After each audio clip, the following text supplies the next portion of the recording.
All eyes were on Brett Myers as he extended his personal winning streak to 4 games with 7 innings of 1-run ball, including 10 punch-outs. Tonight, the focus will be on the Houston Bats as they try to hammer out some early runs in support of starter Bud Norris. Get up, and get in here as the Astros meet the Brewers again on Fox Sports Houston.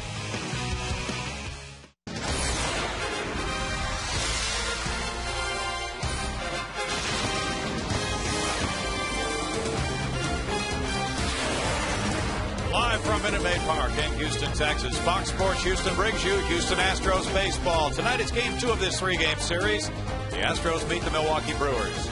Good evening, everybody. Bill Brown and Jim DeShays. The Astros won another close one last night, and they had nothing but close ones for a while now, JD. Yeah, that has been the theme. A lot of tight games, a lot of calls to the bullpen. You see the Astros in September, 8-4, 10 of 12 games decided by 3 runs or less. And with these extra arms in the bullpen, Brad Mills has had a lot of weapons available out there. 48 calls to the pen in 12 games here in the month of September.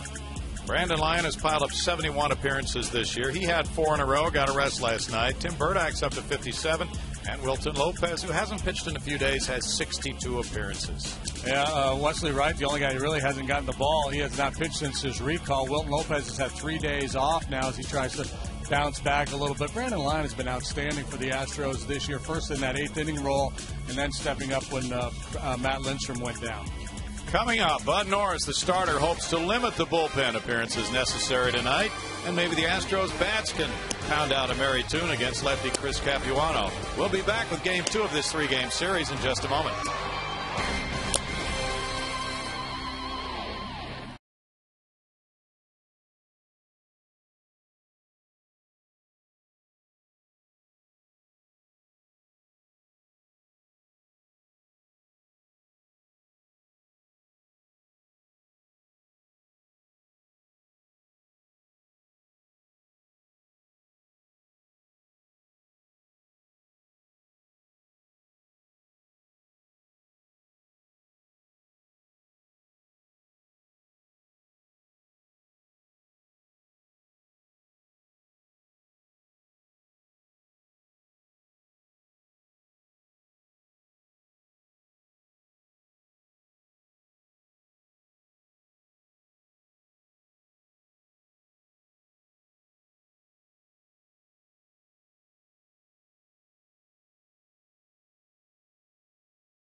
And by Jack in the Box, where you can get anything on the menu any time of day. Inside Minute Maid Park, where the Astros have won 18 of their last 25. It's Game 6 of this homestand. They're 3-2 so far. They take the field, and Ken Maka has turned in his lineup card. Here's the way it looks, brought to you by Capital One. It begins with Joe Inglet at second base, leading off.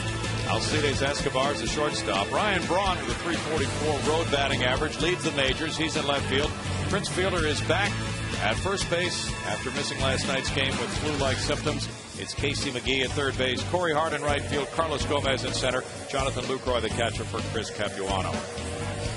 David Budd working for the Astros tonight, trying to even his record. He's 7-8, 5.16 ERA. He's made 23 starts. The Astros are 12-11 in those starts. Strikeout numbers very, very good. One of just a handful of pitchers in the National League averaging better than a strikeout per inning among the starters, that is. He's allowed 16 long ones and a .263 batting average against. Defensively, a little different look tonight. Jason Michaels looking to start in the left field. Michael Bourne in center, Hunter Pence in right. Nothing new there. Johnson, Sanchez, Keppinger, and El Caballo over there at first base, with Quintero back behind the ditch. Be the second start this year for Bud against the Brewers. He got a no decision in Milwaukee against Manny Parra in late June, giving up 4 earned runs in 5 innings. And he had a win over them in 09 here at Houston in August. His career record of 1-0 against the Brewers with a 3.94 ERA. Last time out in that defeat against the Dodgers, he threw 113 pitches, allowing just 1 earned run. He gave up a 2-run homer in the first inning to Andre Ethier right after an error. Beat the Dodgers 3-2. Beat Ted Lilly. Well-pitched game by both sides. Bud looking to build on that one. A couple shaky ones prior to that one, but overall recent work has been pretty darn good. His last 3 wins have all come here at Minute Maid Park, and they've all been by 3-2 scores. Quality work in all of those games by Bud Norris. It takes that moment to get set, and now he comes up on top of the mound to face Joe Inglet. Inglet, a lefty hitting second baseman at .260 with 1 homer, has 7 runs batted in. And he had a big pinch 2-run homer against the Astros in Milwaukee back on August 6th. Grounds this one off Norris's leg. He scrambles for it, throws low, and Carlos Lee saves him an error. Backhanding that ball. Wow. So much to talk about. 1 pitch into the game. My goodness. What a start. Joe Inglet, most of his at-bats, or a good chunk of his at-bats, has come as a pinch hitter this year. Not able to throw his body in front of that one and then scramble, make a fine play. Hurried his throw a little bit more than he had to, but probably figured I better get rid of this thing before the pain really kicks in. Well, it's kicking in now, apparently. Assistant athletic trainer Rex Jones watching him walk around. What do you think? Back of the heel, maybe? It might be, yeah. That's a very painful area when you take a shot in that part of the body. Achilles tendon type, maybe. We'll see.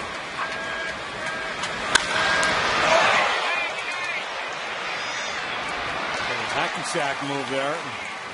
Boy, so many times you see a pitcher on a play like that just not be able to find the ball. He turned like he had a pretty good idea where it was.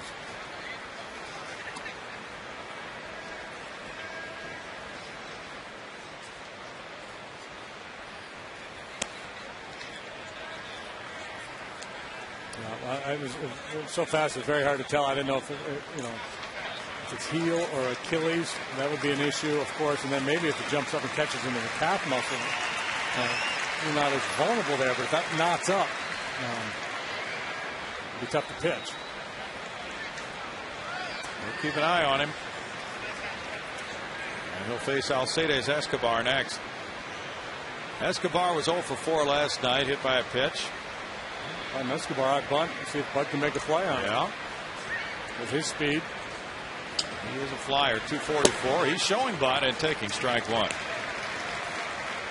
Escobar with a 295 on base average, batting in that number 2 spot tonight.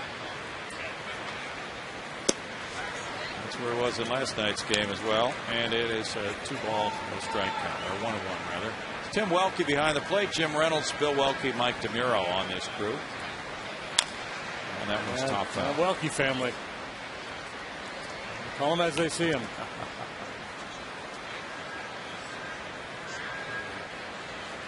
Lawyers or umpires, or decision makers, that group.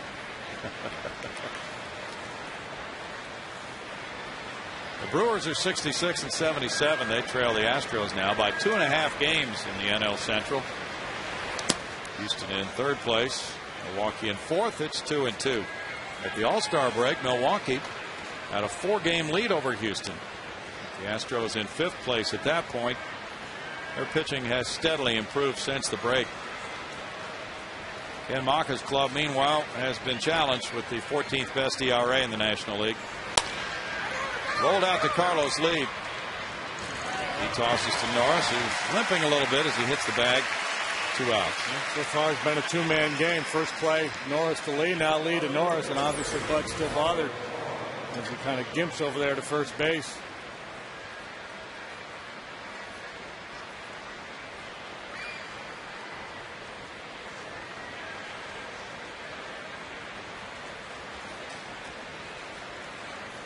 Carlos has looked good at first base. That's part of the situation here in September for the Astros, it would appear, trying to determine how much to figure on from him at first base next season.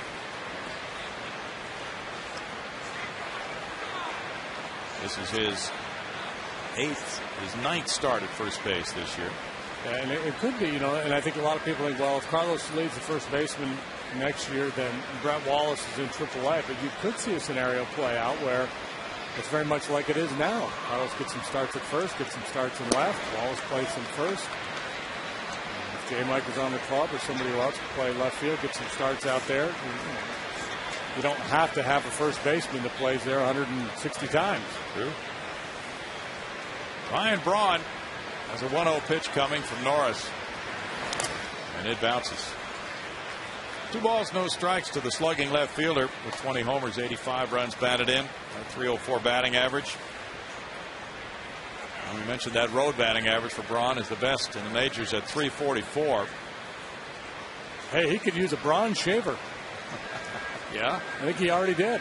He's tightened that thing up. Has he? Yeah. Ryan, 26 years old. He loves fastballs. He rips one to left field. That's headed for the seats, and it's 1-0. Particularly fond of 2-0 fastballs.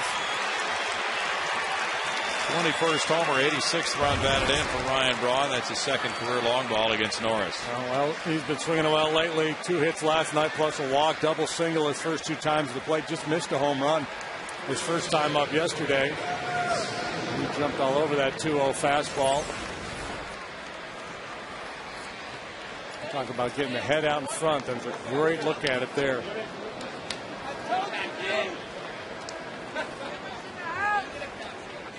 Brewers lead the league in long balls. That's number 166 for them.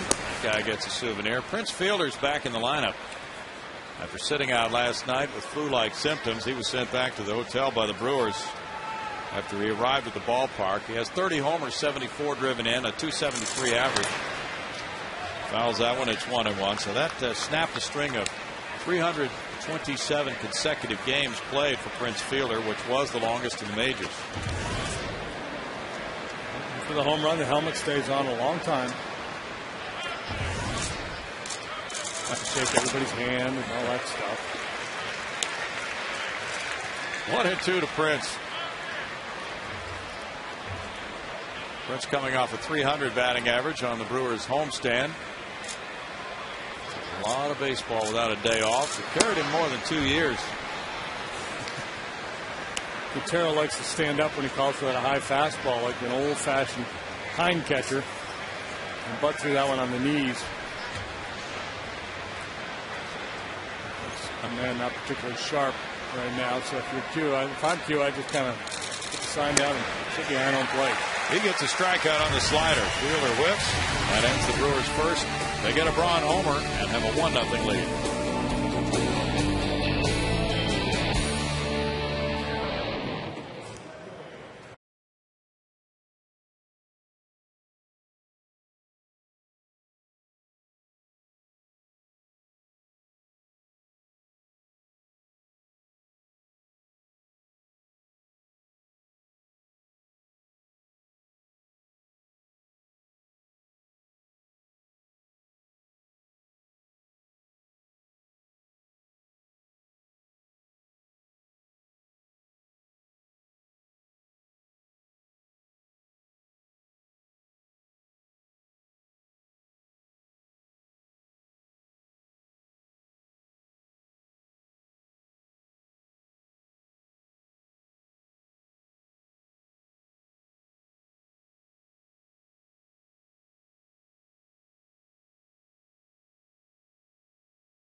First brings the Astros starting lineup, brought to you by Capital One. It's Michael Bourne in center, Jeff Keppinger at second, Hunter Pence in right, Carlos Lee at first, Chris Johnson third base, Jason Michaels left field, Angel Sanchez shortstop, Humberto Quintero catcher, Bud Norris pitcher. Now it's been a long way back for Chris Capuano. 2 Tommy John surgeries in his career. He's made 5 starts this year, 15 appearances out of the bullpen. Overall 3-3, 4.09 ERA. 9th career start against the Astros. He's 4-3 with a 3.49. Has an outstanding changeup. All 4 of the basic pitches: fastball, curve, slider, and a change. Good competitor. Great pickoff move. Michael Bourne, first man to face him. He stands up and takes ball 1. Michael's on a 4-game hitting streak. Our key matchup is brought to you by the 2011 Jaguar XJ. Capuano making his 6th start, 3-3. Bourne 281 since the break. And Michael in September has hit well. He was robbed of a bunt hit last night by Ricky Weeks, too. Capuano awfully tough on left-handed hitters. Michael has struggled for the most part against lefties, but lately getting some better swings against them. See if he can keep it up here against Capuano. He takes ball 2, and it's a 2-ball, 1-strike count. Now, Michael has been on base in 17 of his last 32 plate appearances. He's hit .444 over his last 8 games. Takes that one for ball 3, and it's a 3-1 count for Capuano. Now, Chris has faced the Astros 3 times previously this season, all in relief, and has not given up a run. 4 in the 3rd inning. Line drive, right field line, hooking, foul. This is you have to take advantage of these counts off Capuano. He's not a real hard thrower. If you get him in a situation where you think you're going to get a fastball, you might as well take a good rip at it. That one clocked at 85 miles an hour. But once he gets into a rhythm, there's no guarantee you're going to see that fastball in a fastball count.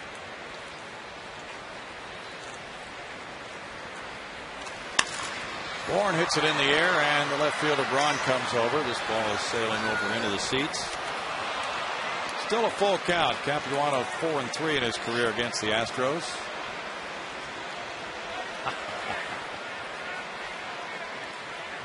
Chris, an 18-game winner for the Brewers back in 2005. 2006, 111, had an ERA just a little above 4. Then the problem started with the arm problems. He's walked Bourne, and Michael, who leads the league with 50 steals, is aboard. Look at the Brewers now defensively tonight. Braun, Gomez, and Hart, same outfield as last night. Infield of McGee and Escobar. Escobar's made 20 errors this year, but he'll also make some spectacular plays. England in for Ricky Weeks tonight. Prince Fielder back at his spot at first base. Jonathan LaCroix throws pretty well. He's thrown out 30%. And as I mentioned Capuano earlier, he's got a dandy of a pickoff move. Jeff Keppinger, the batter. That's not his best move. He's saving that one. Chris missed last season. He's 32 years old, drafted by Arizona in '99. Milwaukee got him in a trade in December of '03.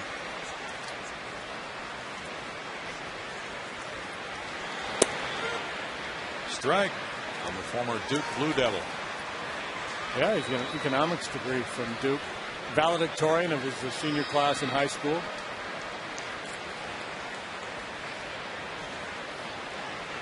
Got some serious gray matter working for him tonight. No balls and a strike. Sometimes that's a real problem in baseball. Smart guys do a little too much thinking sometimes. Keppinger looks at it. It's a 1-1 count. There's the breakdown on this running situation. And then many attempts with Capuano out there. LaCroix's been pretty good. Michael Bourne leads the league with those 50 steals.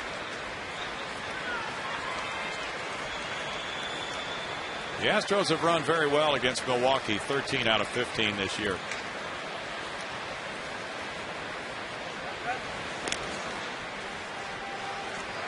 Michael has scored 82 runs. He's into a really good stretch right now, getting on base often and taking advantage of those opportunities by stealing bases.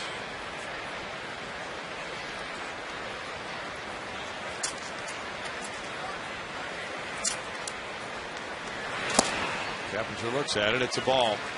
And 2-1 now. So if he's going to go, it might come on this next one.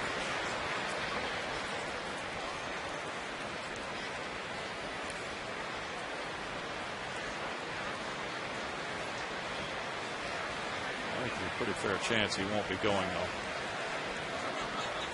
Well, if they want to put a play on him, they don't feel like he can get a read on Capuano, they might play hit and run. Line drive over shortstop into left center field. Born to second base on the sharp single by Keppinger. 2 men on, nobody out. Michael was going back to first base when Capuano delivered that pitch. Yeah, that's why I was thinking maybe a hit and run. Just trust Keppinger to put the ball in play. A lot of times, if you're a manager, you're hesitant to get too aggressive on the bases early against a guy like Capuano. He doesn't have great stuff. Finesse guys tend to be more vulnerable in the early going, so why take chances on the bases if you feel like your hitters have a pretty good chance to go ahead and just inflict some damage? Now Hunter Pence has a chance to do that. He has 24 homers, 84 driven in, a .286 batting average.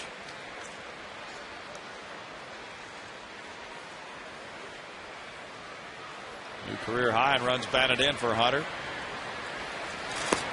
Well, this is kind of fun because with Capuano being tough to run on, Michael Bourne might be more inclined to steal third base off Capuano, and if he does, they're not going to have a play on Keppinger at second if they are considering that, because Fielder is so far off the base.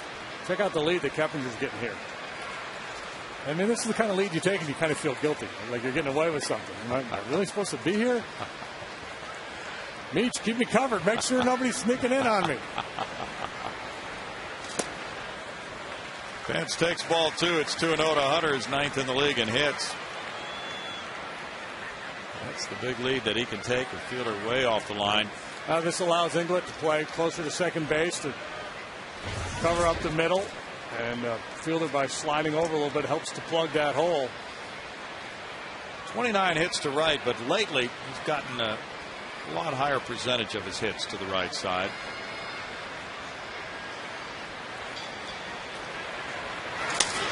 This one to left. Braun comes in. 1 out. Capuano on a 2-0 pitch. Got the number 3 hitter. Now he faces Carlos Leeds. Carlos with 21 homers, 84 runs batted in, is tied for the club RBI lead with Hunter Pence. He has a .245 average. He's 9th in the league in total bases. Carlos hit a homer against the Dodgers Sunday in the Astros 7-4 win, as did Hunter. Carlos scoring the 1,000th run of his major league career in the 7th inning last night. That's a real milestone.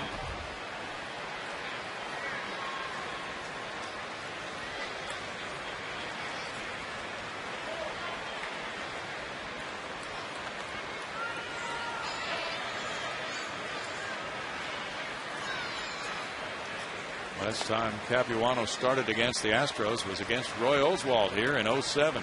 They won that game 4-1. Carlos takes a look at it, and it's ball 1. Well, Chris has come up against Roger Clemens twice. He faced Oswalt twice, and he petted a couple of times, and Wandy Rodriguez twice in his starts against Houston.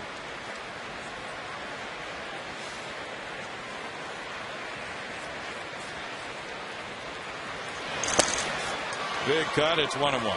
And that's his changeup, and it's kind of funky because his changeup actually has cutting action. It'll move into a right-handed hitter, and this is pretty rare. But just his arm angle and the way he delivers that changeup. Usually a left-hander changeup is going to fade down and away from the righty. But a lot of his will have that cutting action. It's Chris Johnson on deck. Lee off the end of the bat, fouls at first base side. 1-2.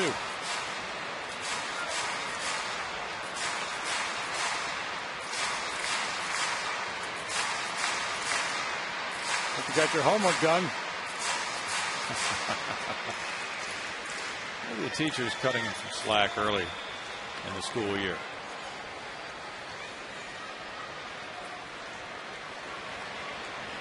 Arizona leads at Cincinnati. It's 3-0 in the top of the 5th inning against Travis Wood.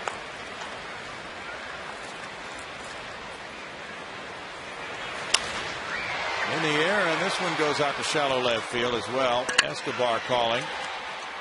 2 outs as Capuano comes back after the first 2 reached. He's more of a fly ball guy than a ground ball guy, and he'll beat you with that fastball. I talked about him not being a real hard thrower, but because his soft stuff is so good, he'll get you to pop up that 87-mile-an-hour heater, put you just a little bit behind it.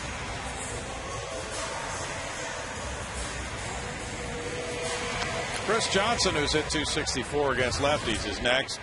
.318 overall for Chris. 8 homers. He's driven in 43. And he's blasted away against Milwaukee for .441 average.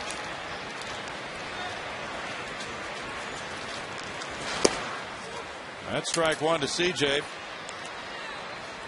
He's hitting 3 of his last 4 games now, and he's driven in 6 runs in his last 6 games. Oh, chance to be a hero here. First and second, nobody out, and pop up. Capuano on the verge of getting out of this.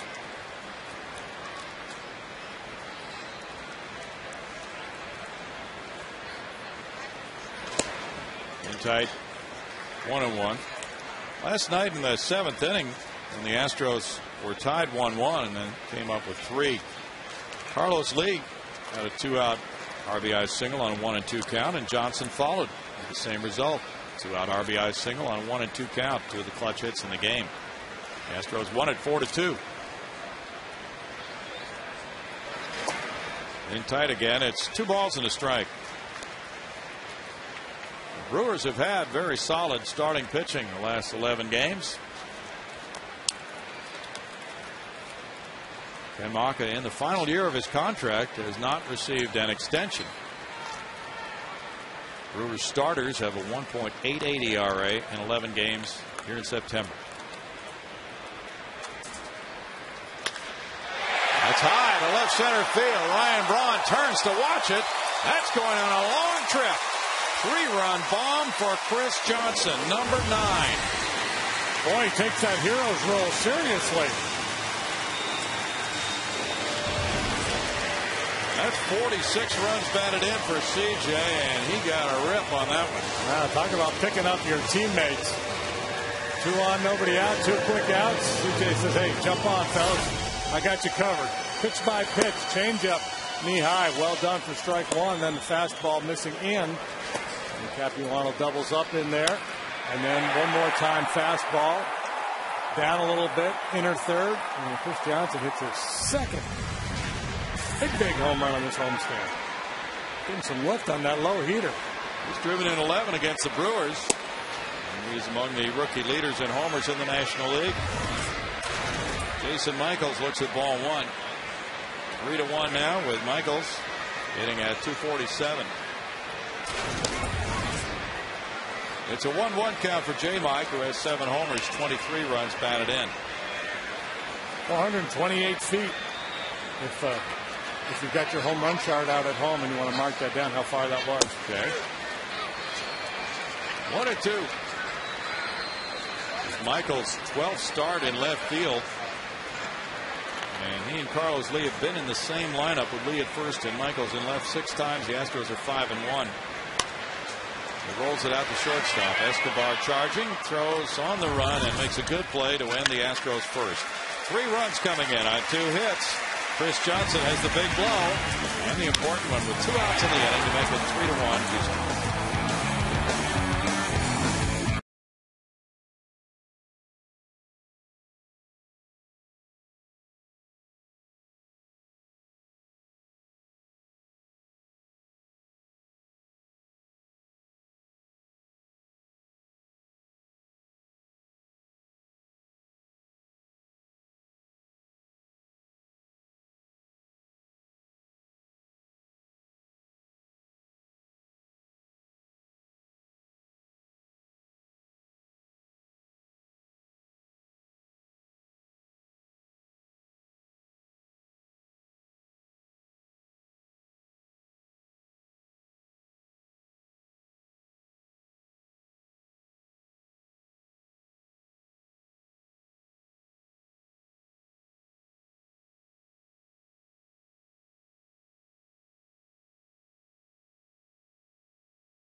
some early fireworks thanks to Ryan Braun and Chris Johnson. Astros lead it 3-1. We want to thank Chevy for being a proud sponsor of youth baseball programs throughout the state of Texas. And to learn more, log on to ChevyTexasBaseball.com. Bill, back to you. Thanks, Bart. There's strike one to Casey McGee leading off the second inning. McGee with a good RBI year underway. Bud Norris throws low. And it's a 1-ball, 1-strike count to Casey. A .284 batting average for McGee. He's hit 21 long balls and driven in 93. Looks at the slider, and it's 2-1. Both clubs getting long balls in the first inning. McGee has provided 21 of those himself, and he's hit .340 against Houston pitching. That pitch worked for strike two.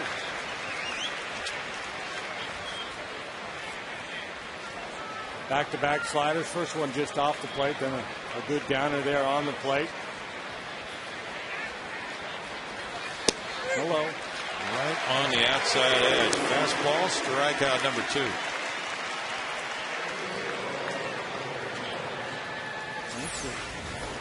A good thing so far for Bud. His fastball, when he's missed down. So just readjust the sights a little bit, bring it up, catch the knees, and you're going to have a lot of success. Corey Hart with 90 runs batted in, 28 homers and a .278 average. Was that a resurgent year? I like one to Corey. What comes out of that bullpen firing pellets? He's not one of those guys that takes an inning or two to catch his stride in terms of his stuff.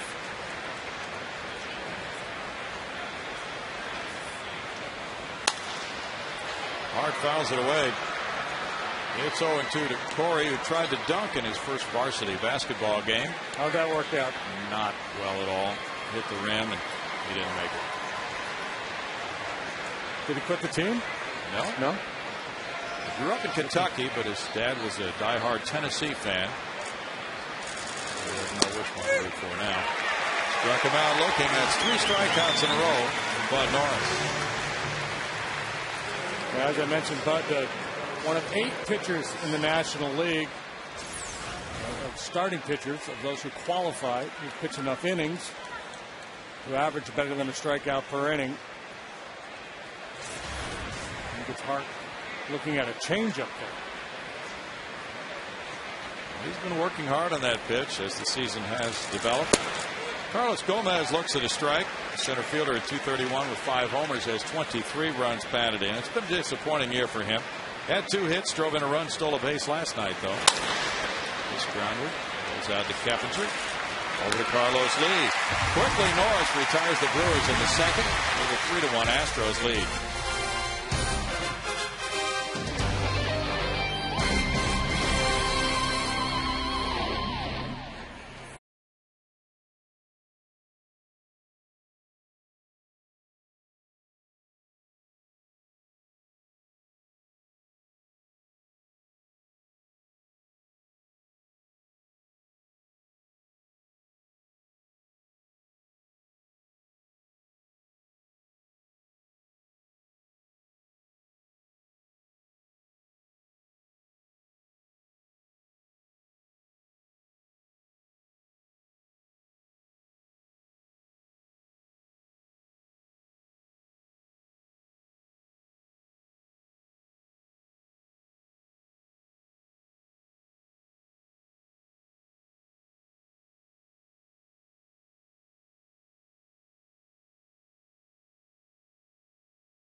And then after the game, enjoy a free concert with Texas country music legend Robert Earl Keen. You get baseball and music on Saturday. Go to Astros.com/REK to get those tickets. Brownie, up to you. Thanks, Bart. Angel Sanchez has put together a 7-game hitting streak, and it's a Tony Eusebio type hitting streak. It began August 31st. He missed 4 games with a hamstring injury and sat out another one, just giving him a rest. 284. 18 runs batted in for Angel. So he stretched out that streak over several more games than 7. It's 2 balls, 3 balls, no strikes now. Capuano falls behind. Sanchez has walked only 8 times. They're taking all the way here. This is how the first inning started. Michael Bourne drew a leadoff walk. So does Sanchez. Sanchez will draw far less attention over there at first base than Michael Bourne did. Sanchez not a base stealer. Capuano right now, he's got bigger fish to fry. He's got to find some consistency in the strike zone. Sean Meach reminding him he's got a good move. Humberto Quintero at 232 with 3 homers. He's driven in 13. Once again, he caught a fine ball game last night. Red Myers and the relievers beating Milwaukee 4-2.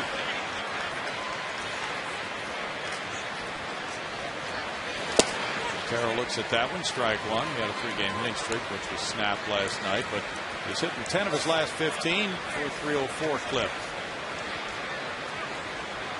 Norris is on deck. Astros 6 games under 500. They've come a long way to get here.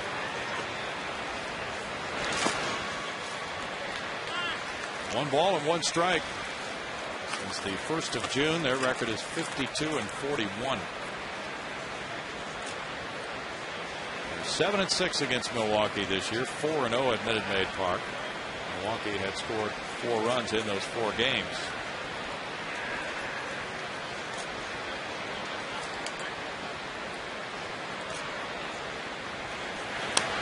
Foul back, and it's a 1 ball 2 strike count to Q. There's a look at the Reds with their 7-game lead. Astros 6 remaining with Cincinnati this weekend, and then on the next road trip they pass through the Queen City. People are getting pretty pumped up about the Redlegs. I bet they are. Brad Mills Club really good in September. There's a swing and a miss by Quintero, and it's a strikeout for Capuano, number 1 of the night. Really disguises that changeup well. Difficult to read that pitch. But you're going to get plenty of looks at it. It's his go-to pitch. This one starts about knee-high and then just dives down into the dirt. Troy able to gobble it up, so no advance for Sanchez. Norris likely will be asked to drop down a bunt here. 162 for Bud, 8 sacrifice bunts. But he might give him 1 swing. I'd be tempted to give him 1 swing. Casey McGee's creeping in. And the throw goes to first. Bud was shortening up on the bat. Sometimes they'll call for a throw to first just so they can get a read on what the hitter's going to do. That could change. Fresh set of signs has been given by Dave Clark. The D-backs leading 3-0 at Cincinnati. Daniel Hudson is on the mound. They're in the bottom of the 5th inning now. Bud pushes a bunt foul. And this is the again, this is the book play. With the pitcher up there with man on first and 1 out. But Bud handles the bat pretty well. And the only reason I'm saying I'd be tempted to let him swing, and certainly my thinking was he might get a groove fastball on that first pitch.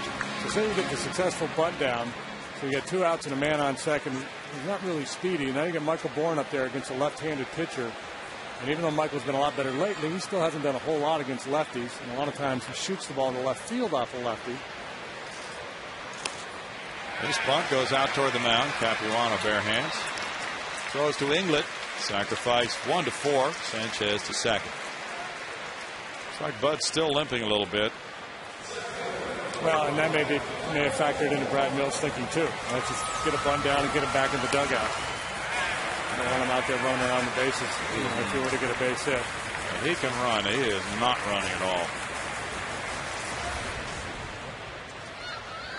2 down, and it's Michael Bourne now.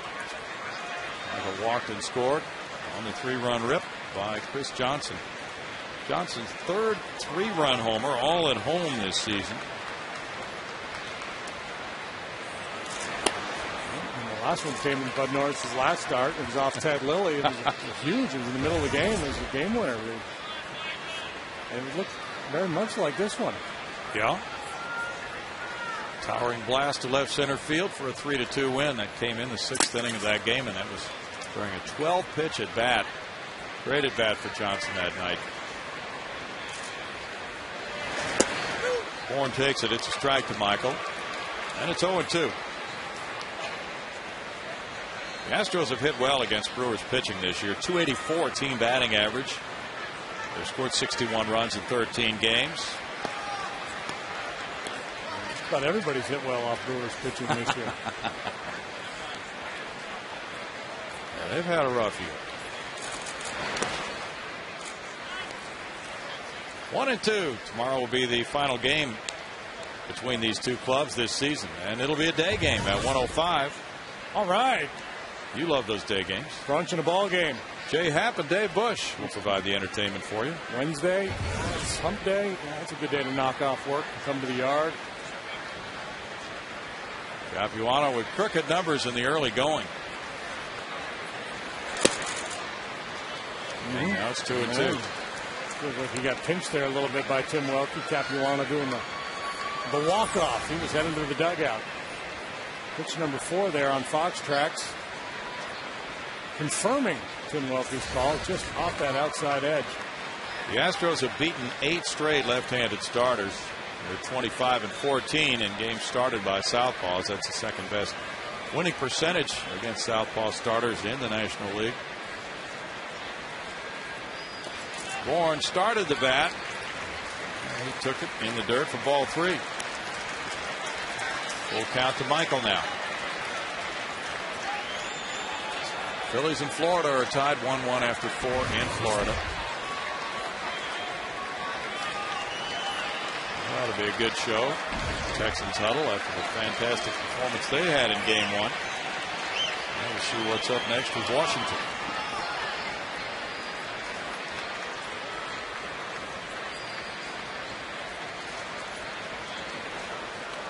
Sanchez drew some attention there from Capuano. He was edging off second. Cole Hamels is going tonight for the Phillies. Mendez pitching for Florida. Hamels has been on a good roll. Sure has.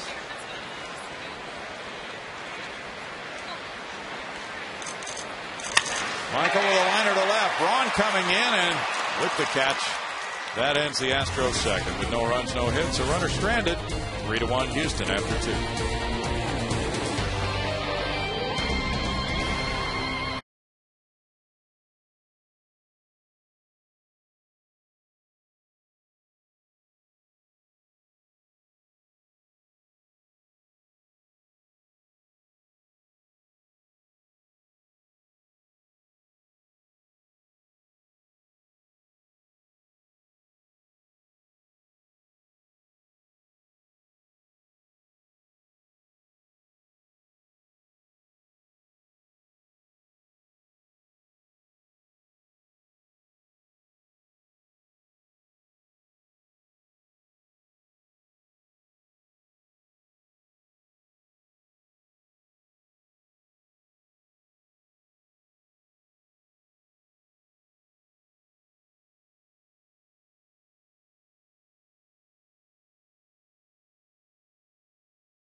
Fox Sports Houston is brought to you by your Texas Ford dealers, by AT&T, and by Whataburger.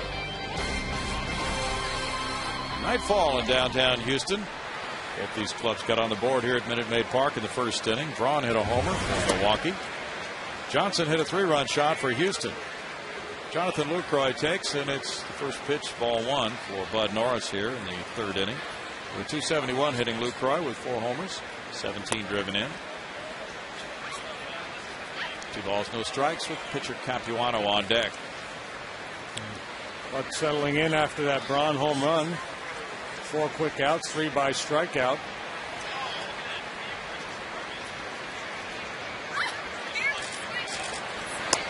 Lucroy has come up from Nashville in May to gain quite a bit of playing time with the injury to Greg Zahn this year. 2 balls, no strikes, and it goes to 3-0 with that one. So Capuano coming up next. He's going to take it, and it's a strike. Lucroy actually began the year with AA Huntsville, played 10 games there, and then went up to AAA. Line drive goes foul.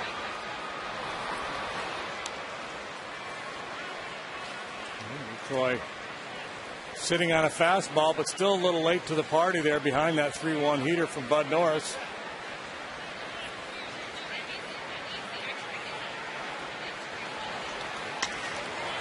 Pops that one back. 3 balls and 2 strikes. The Brewers have gone 26 and 28 since the All-Star break. They were a playoff team in 08. And now there are all kinds of questions about what they might be doing and what could be a very active winter for them. Lucroy walks. Number 1 for Norris. That happens a lot. You go 3-0, then you battle back full, and you can't make that finishing pitch. Greg Lucas can make a finishing pitch for us right here. Greg? I'm going to make a pitch actually for 2 things. One thing, don't forget tomorrow is live chat. We'll be on at about 7:15, chatting live with all of our fans, but also emails. Email Wednesdays tomorrow. We could use some good questions for JD and Brownie. You can get us at foxsportshouston@yahoo.com. That's an easy way. Give us some good questions. JD and Brownie really love that segment on Wednesdays. But don't forget, it's a day game. It is a day game, so we need them now. It's not 7:15. Oh, yeah, that part. Yeah. Good point. Good point. That part. Good point. It's a lot earlier than that. So that will be like 1:15. 1:15. Okay. Yeah, that's good. I'm glad I'll show up on time now. Thank you. You'll be here. Popped up, and it's caught by Norris. Capuano bunts in the air, and it's out number 1. Tonight's Jack in the Box standings. We'll look at Bud Norris's numbers from before and after the All-Star break. 5-2 post All-Star break. Has been much more consistent. The team is 12-11 in his 23 starts. Even though he does not have a glittering ERA overall, he's remained competitive. And with a win tonight, could even his record at 8-8. Quick throw to first. Well, that'd be a nice thing for Bud to get back to 500.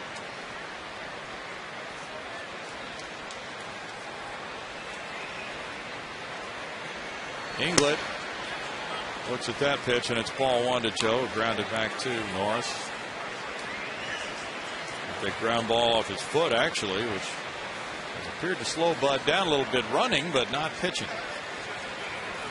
He was able to make a pretty good move off the mound there to handle that bunt by Capuano. 2-0 to 32-year-old Joe Inglet. Goes from Sacramento, went to Nevada, Reno. Played for the Wolfpack along with Chad Qualls, Ryan Church, and Lyle Overbeck.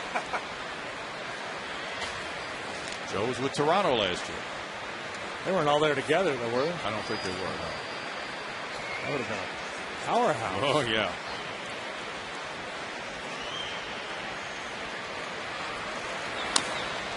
Check swing roller. Bud pounces on it, throws to second, and now Sanchez with a relay. How about that? Fantastic double play.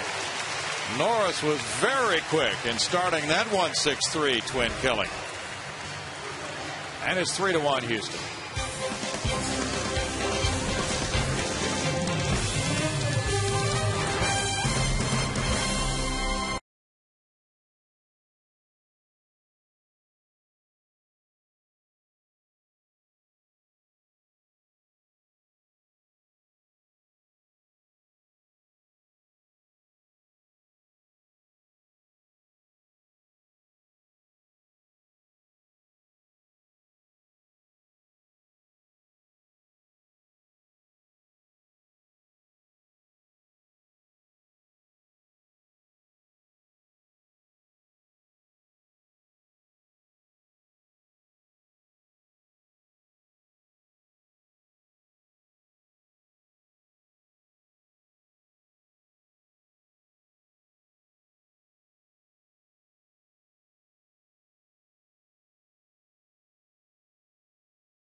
Yeah, very slick by Sanchez to get out of harm's way and complete that double play. He wasn't able to step into the throw. One that, you know, Norris, as a pitcher, you're taught be very steady there, step and throw, don't be in a hurry. Well, if he's not in a big hurry, they're not going to get their double play. You know, it's one of those plays as a manager you watch kind of a one eye close and hope he doesn't throw it away. Yeah.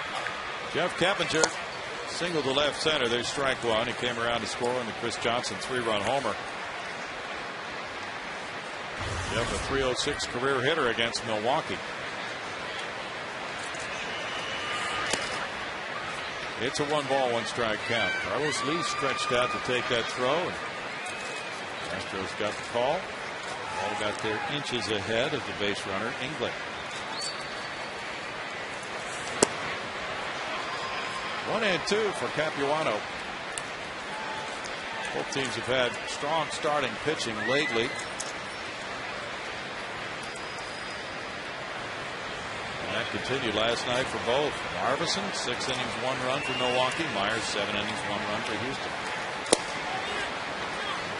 The Astros getting their second consecutive look at a finesse-style left-hander. A little bit different approach. And Marvison had that big curveball working. You don't see much of that from Capuano. It's been mostly fastball changeup. To right field, backing up hard. 1 down. And Hunter Pence, who went to school with a 7-year-old today. Then he caught the first pitch of the game from that youngster before the game tonight. It's a part of the Whataburger Take a Player to School program. That was a 13-year-old, sorry about that, Jacob Barrios of Spring Branch. Jacob was selected from among 1,600 online entries received this past summer from parents, relatives, and friends of area 1st through 8th graders. Hunter went to school with him. And caught the first pitch from him tonight. There's strike one. A little guy. He's a little. He's 13. But he got to ride in a limo to school with Junction Jack. And then they were met by Hunter for lunch. And Hunter went to language arts class. Teacher made him put bubble gum on the end of his nose. And right, I will not chase outside sliders 100 times. Well, he launched to third. He ripped it to right to McGee. 2 outs. There's the Justice. He's here covering the game, actually. Is, that's right. Richard. Can't hit it any harder than that. Bam! That had some top spin on it. Yeah, Richard Justice getting some information on an upcoming column. You just tell by his line of questioning for the skipper tonight. Carlos Lee popped to shortstop back in the first inning. He's asking a lot of questions about Brett Myers. Here's ball 1 to Carlos. Myers is certainly column worthy. Yes, he is. Myers, 30 starts of 6 innings or more. Proud new papa for the 3rd time. Look at it. Shot into center field. A frozen rope for Carlos.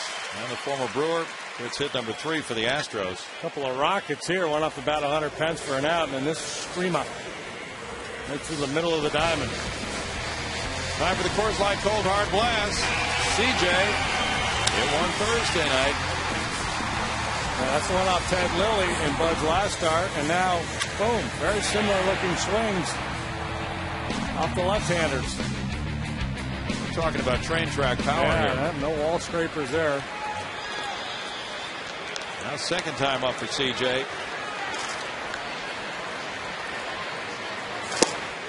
And he takes strike 1.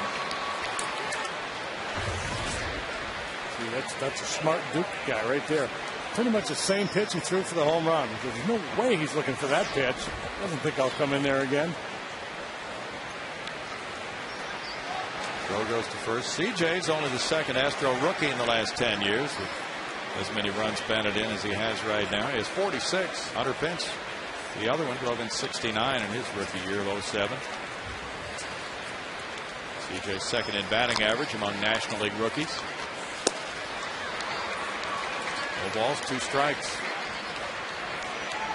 Since the All-Star break, Chris has hit .332. And his slugging percentage is .520 since the break.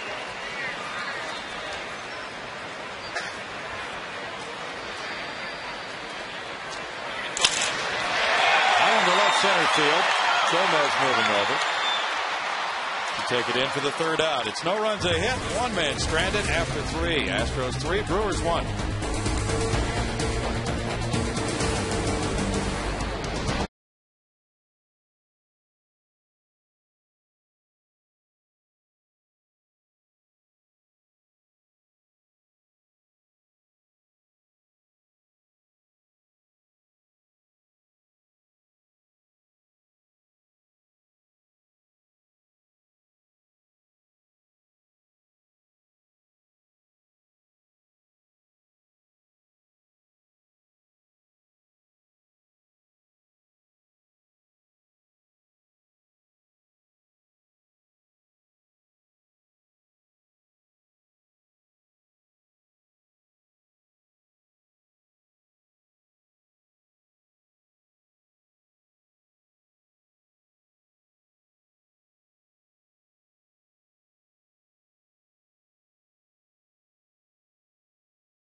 Battle of homers. Milwaukee got a solo shot from Braun in the first. Chris Johnson answered with a 3-run homer in the first for the Astros. AT&T has trivia for us. Who was the last Brewers leadoff hitter to score 100 runs?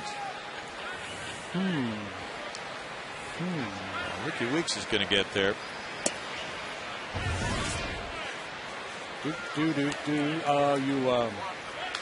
They've had some good offensive clubs lately. Yeah. And then you go back to the Harvey Wallbanger teams. Yeah, Mahler in that group. Let's see. Weeks has 96 runs right now. He's their usual leadoff man, resting tonight. I'm trying to remember. Pat Listash. Did he lead off for them when he was Rookie of the Year? He might have. That could be a very good guess. 2 balls and a strike. Who led off for Harvey's Wallbangers? I don't know. Can't remember who the leadoff guy was. Foul back, and it's 2-2. Gantner, he hit second, didn't he? I don't know. Well, that's a good question. We'll await that answer. We'll all learn something.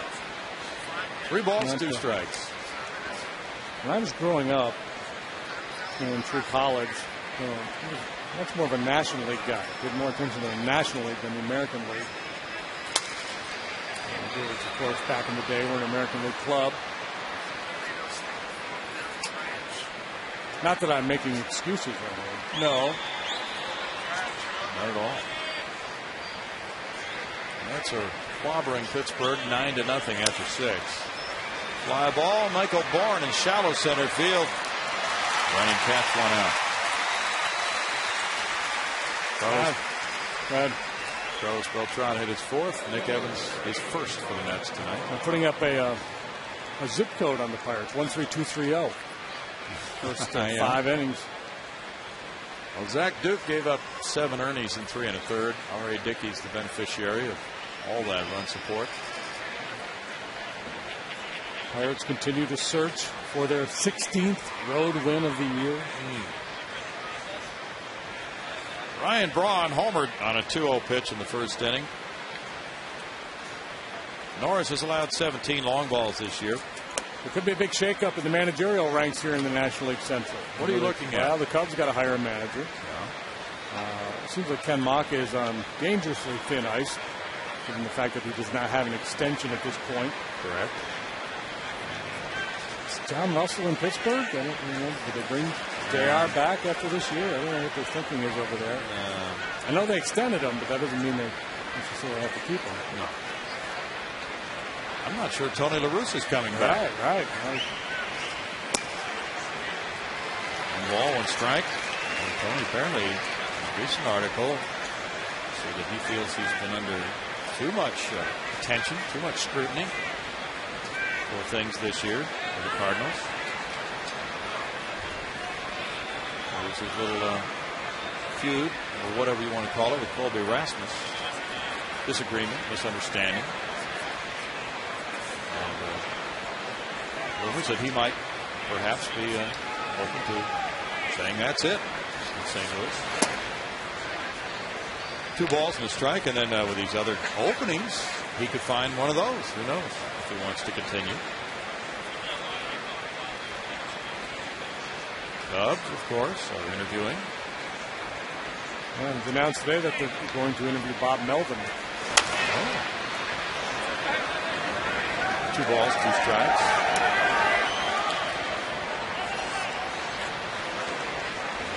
Arizona Diamondbacks are interviewing general manager candidates this week. A list of 5 candidates, including Kevin Towers, Dodgers assistant GMs DeJohn Watson and Logan White. Up the middle and into center field. Angels scouting director Eddie Bain is included in those. And Jerry Dipoto, the interim GM, is going to get an interview. He's done a nice job with some trades. Braun is 2 for 2 in this game.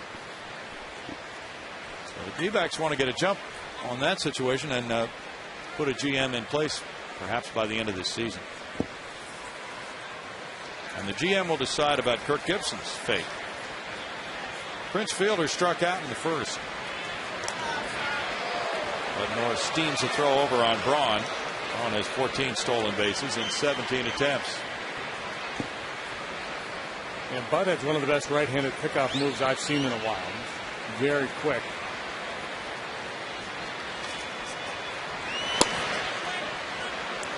Fielder looks at it. It's ball 1. Washington is shutting out Atlanta 5-0 there in the top of the 7th. Fielder has dropped off in batting average, dropped way off in runs batted in, and in the other numbers there too.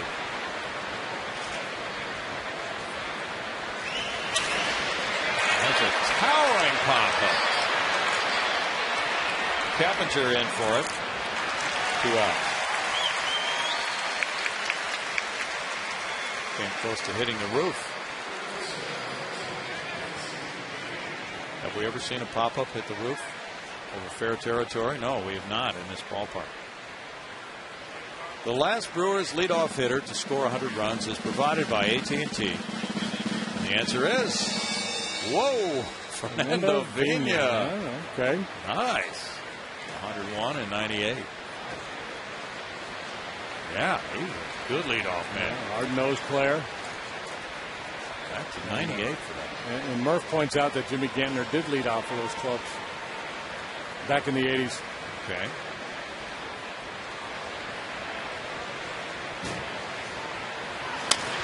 Ground ball foul. Casey McGee was strike 1. He struck out looking in the 2nd inning. That Washington Atlanta game, 5-0 Washington in Atlanta. Adam Dunn hit his 35th. And Levon Hernandez not only is pitching a shutout, but he's hit a homer, his first. Levon can do it all. And he likes his money. 4 balls, 2 strikes. You know that famous poem, "A Baseball Sad Lexicon, Tinker to Evers to Chance"? Yeah. And today's the anniversary of the big fight between Joe Tinker and Johnny Evers. Really? Yeah, Evers took a cab to the park, leaving some of his teammates behind, and Tinker and Evers got into a fight at the ballpark. Did not speak to each other for 33 years. Wow. That's a long feud. Strike 3, McGee caught looking. Strikeout number 4 for Norris, and the Astros have a 3-1 lead.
Join the Stros this Sunday for the second Faith and Family Night of the season. After the 105 game against the Reds, stick around for the event, including a concert with Christian group Mercy Me. To get tickets, go to astros.com/mercy. Browning. Thank you, Bart. Jason Michaels fouls it. There's strike one. Bottom of the fourth inning beginning with Michaels up for the second time. He grounded out the shortstop in his first at bat of the game. Jay Michaels hitting .283 in his last 49 games. A good hitter against lefties. .284 this year. Upstairs for a ball. It's 1-1. Cubs 3, Cardinals nothing. After 3 in St. Louis. Seems to me that Jason Michaels has a real good approach for a part-time player. He has a relatively uncomplicated approach at the plate. Not a whole lot going on with the lower body. Spread your legs out and just trust his quick hands. And, I think that serves all hitters well, but when you play part-time, it's probably more important. Right. 2-2. Just trying to make some solid contact. Take you back to August 1st. J-Mike went deep. He's hit 2 homers against Milwaukee. That was a grand slam. He's driven in 6 against them this year. Career .333 hitter against Milwaukee with 5 homers, 18 driven in. Now 3-2. But you're right about that solid approach. When you don't get many at bats, that really serves a hitter well, I think. Because normally, if you're playing once every 10 days, you're just trying to hit the ball hard somewhere, not worry about doing anything special. He takes a leadoff walk here. That's the 3rd walk for Capuano, and they've all been leading off innings. Yep, the one of the first came back to haunt him. 3-run home run by Chris Johnson, bringing Michael Bourne home along with Jeff Keppinger, who singled right behind Bourne. The other 2, well, the last one didn't hurt. We'll see what happens here. But generally, it's not a good strategy. Sanchez walked in the second. Pop up. Fielder in. 1 out. Adam Wainwright is starting for the Cardinals tonight. He's given up 3 runs in 3 innings. And Randy Wells has been shutout ball for 3 innings for the Cubs. Word leaking out that Albert Pujols has been playing with a banged up elbow for a couple of weeks now. And he is not in the lineup tonight. It's Felipe Lopez playing first base. That's unusual. Humberto Quintero struck out in the 2nd inning. Albert battling some tendonitis. He's had elbow problems for a couple of years now.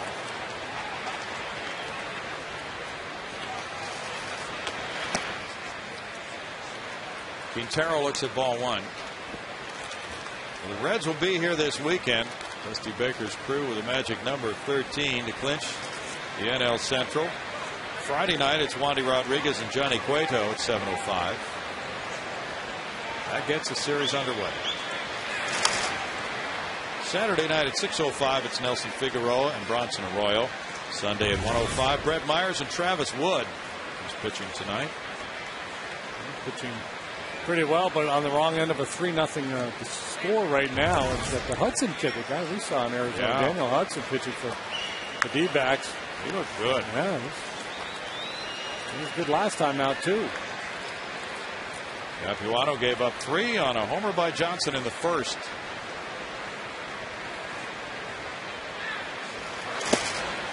Gets a swing and a miss there for a 1-2 count. This is the 6th start for Capuano. He's pitched 15 times in relief.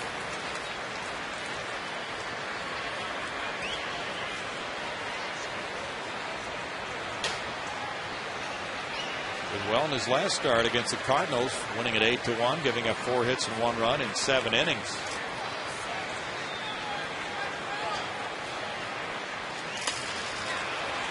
Third baseman McGee throws to second. Oh, it's not caught by Inglet. Here's Michaels getting up and heading for third base.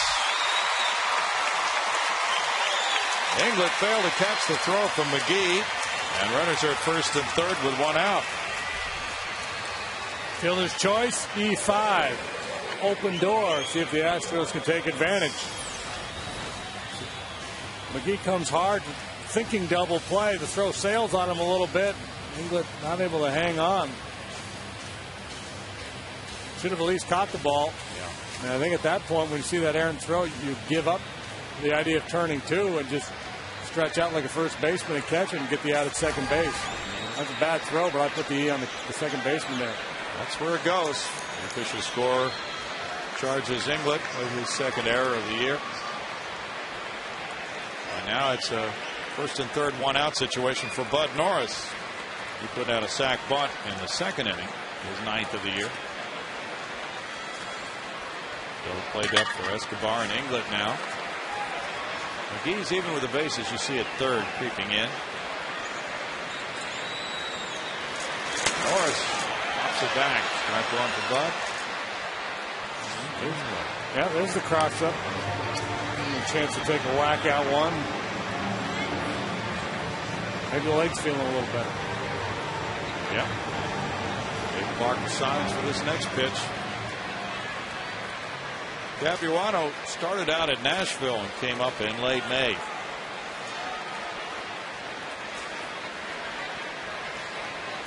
After missing all last season. No balls, 2 strikes. Soon as Cabell was talking about next week, the Astros Instructional League team gets together in Florida. There's an exciting crop headed that way. Ricky Scott will be headed down to run that program. The really young players will get some additional instruction at the end of a long season. In tight. 1 and 2. Maybe there will be some more homegrown types like Bud Norris coming along the next few years. He said the Tri-City team has had some excellent pitching this year.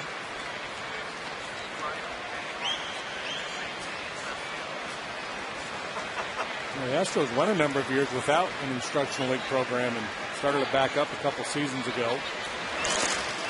Norris checked his swing, or did he? No. He went around, according to Jim Reynolds, and struck out. 2 outs.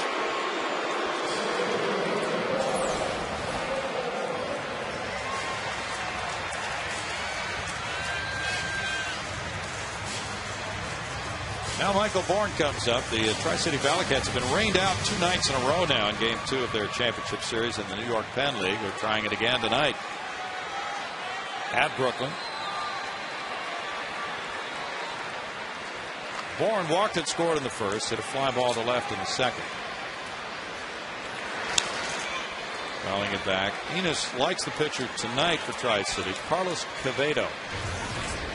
7-3 with a 3.06 ERA. And they can dance around and celebrate a championship if Tri-City wins tonight. They win the opener 5-2.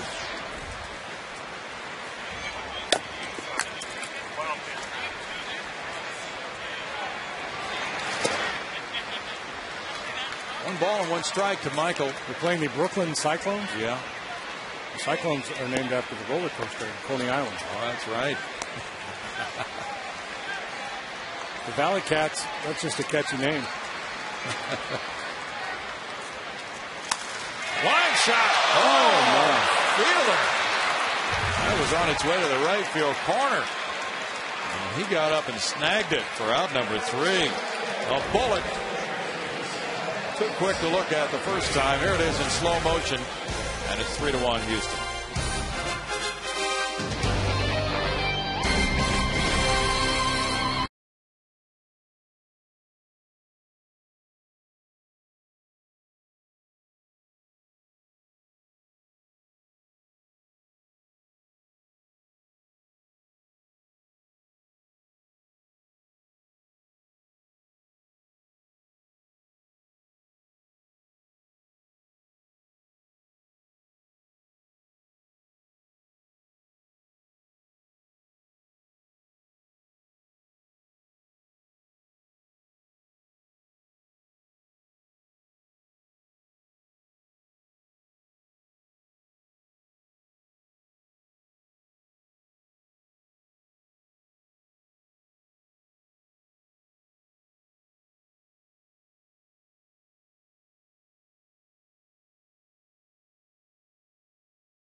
play by Fielder on Bourne there to end the fourth here in downtown Houston. Junction Jack taking a brief rest.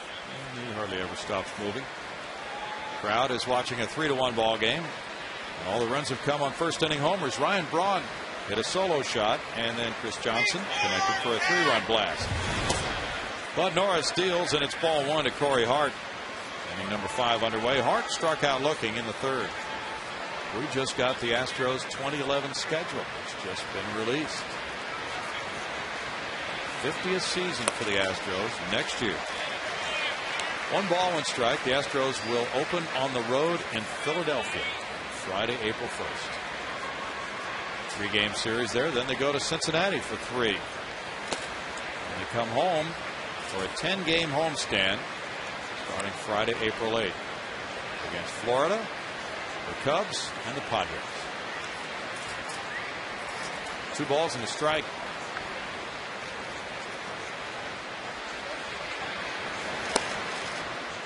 It's 3-1. The Astros don't usually open on the road. This will be the second time in 12 seasons that they've done that. They did it in 08 at San Diego. Should be fresh in Philadelphia on April 1st. Yeah.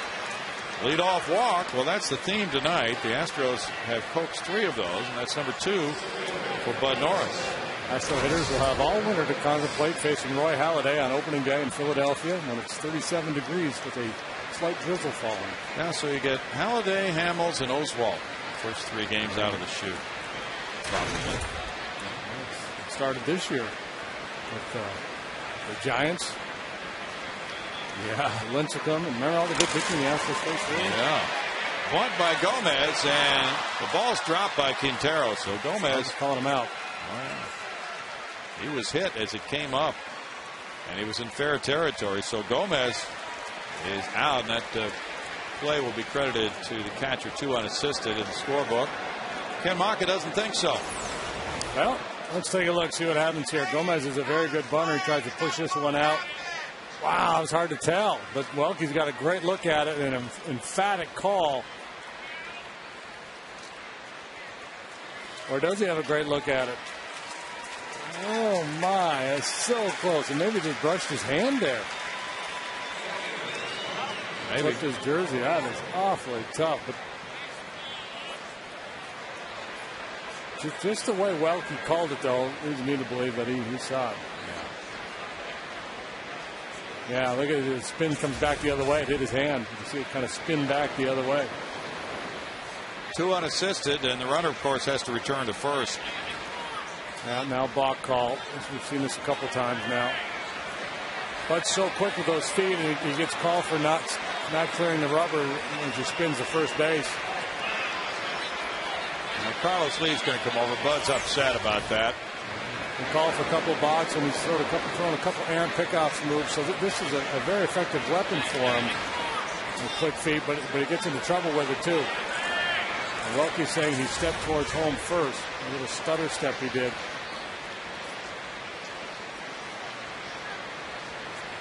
Well, Tri-City did win that game over Brooklyn tonight, 5-1. And it was celebrating winning the New York Penn League Championship now. They will be dancing in the streets of Troy, Schenectady, and Albany tonight. Wow, 3-city celebration. You know what they do there? They have the racing mayors. Like they have the racing presidents in Washington. They have mayor costumes for the mayors from the 3 cities. Nice. And at least on one occasion, one of the real mayors was in there. He was the mayor of Troy. He was dressed up. Taking a miss by Luke Roy. No balls, 2 strikes. Well, Norris, after the balk call, his second balk of the year, tries to bear down and get the number 8 hitter. And the pitcher Capuano on deck. Padres got 2 in the first at Colorado. They lead now 2-0 over the Rockies after 2. John Garland against Jason Hamill. It should be in play for Chris Johnson. 2 outs.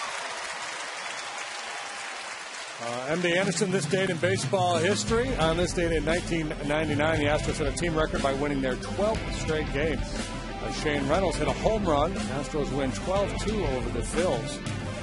Amazingly, the Astros gained only a game and a half on the Reds during their win streak, but they do lead Cincinnati by 4 in the NL Central. That's this date in Astros history. Well, that was their final season in the Astrodome. They had to win on the final day to go to the playoffs. Touched off a great celebration. A little roller by Capuano. Norris underhands it over to Carlos Lee to take care of the 5th inning for the Brewers with no runs, no hits, and a runner stranded at second base. It's 3-1 Houston.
At 3-1, Reds come to town this weekend, and Friday night, game 1 of the series is college night. College students can enjoy pre- and post-game events in the 5-7 Grill with food and drink specials, and the first 200 students to the pregame event receive a college night t-shirt.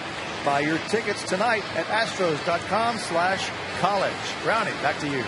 College night, Friday night, the first place Reds here. That should be a fun evening. Fans enjoying this one.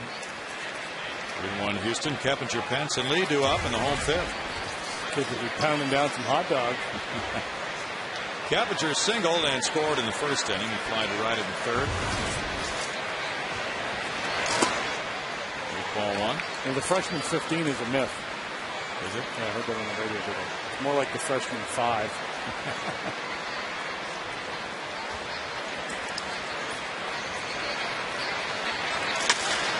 Keppinger to left center field. Unloads one. Drawn way back. And that one kicks back toward the infield off the wall for a double for Keppinger. That's his 31st. Maybe Capuano knew what he was doing with those leadoff walks. Better than a leadoff double. But the Astros still have not played anybody since that 3-run first. Have to take advantage of this opportunity now to play a little add-on. Got a leadoff double with 3, 4, 5 coming up. Very disappointed in that dugout if they don't get Keppinger home here. He's the club leader in doubles. Hunter Pence comes up next. He's 0 for 2. Crushed the line drive to 3rd last time up.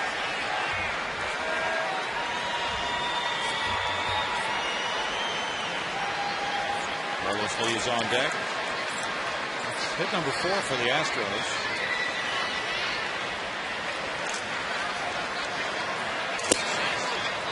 Strike 1 call. Texas Ford dealers, league leaders. Show you the RBI leaders since the All-Star break. Jose Bautista of Toronto is the Major League leader. Hunter Pence, the National League leader, has 44. 1 more than Joey Votto. 3 more than Troy Tulowitzki and Neil Walker.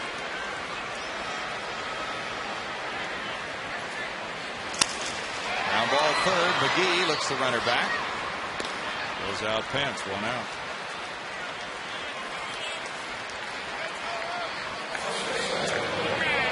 Clearly upset with himself. Rolling over on that one. Jeff Kepler, 7 out of 8 times he's reached base so far in these 2 games with the Brewers. On all 5 times last night, a double, a single, and 3 walks. Carlos Lee is 1 for 2. Delivered a big run last night with a single up the middle.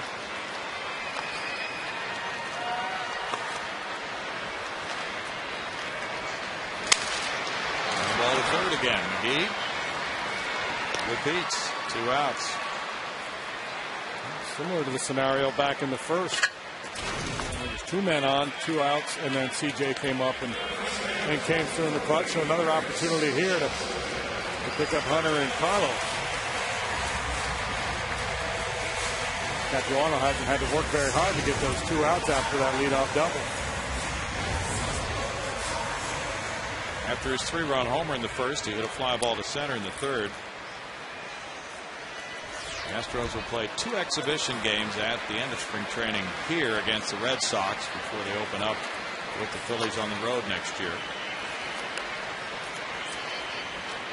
The Red Sox will be among the American League teams who come to Minute Maid Park next season for interleague play.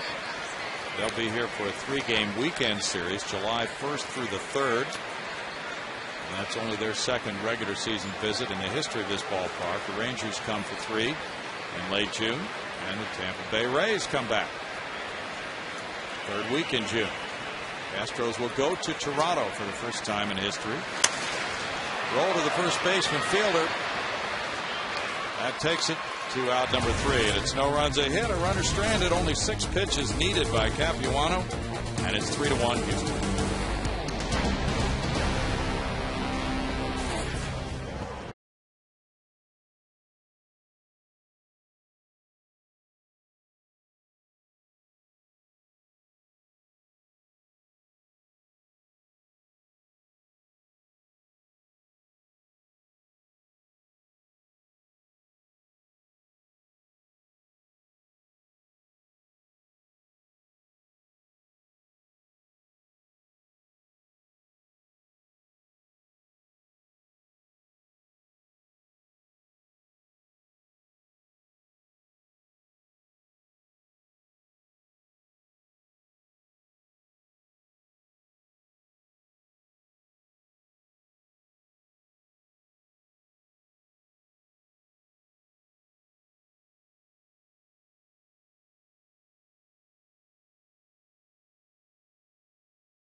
Grounder, turning that into a very quick 1-6-3 double play on England.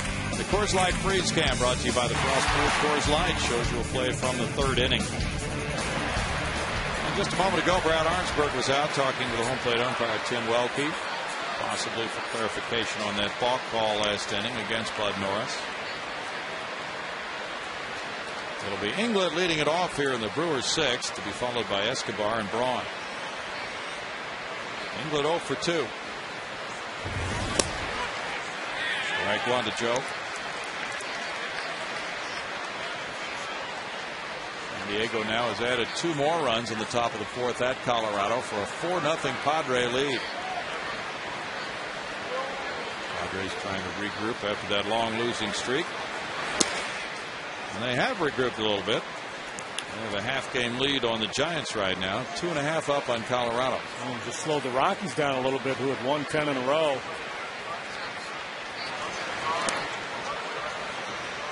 Two balls, 1 strike.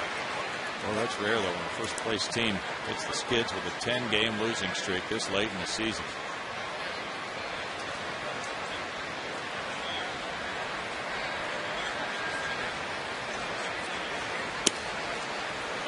And it's upstairs. It's 3-1. Dodgers and Giants play later tonight at San Francisco. Clayton Kershaw will be dueling Barry Zito, who's been slumping lately. No slump problems there. 3-2. Nice little change up there on 3-1. He looked convinced he was going to get a heater well out in front. Doing a nice job mixing his pitches tonight.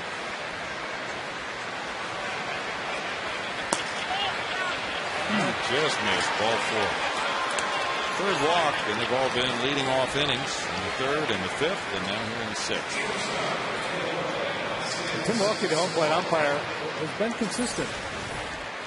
But he's been pretty tight. There's been a lot of these pitches on the plate, down around the knees. He's consistently called them low. Foxtrot had that one on the knees. Bottom of the strike zone is supposed to be the notch of the knee. Upstairs, ball 1. Escobar is 0 for 2. That means that area right below the kneecap. How big is the notch of the knee? Can't really tell you.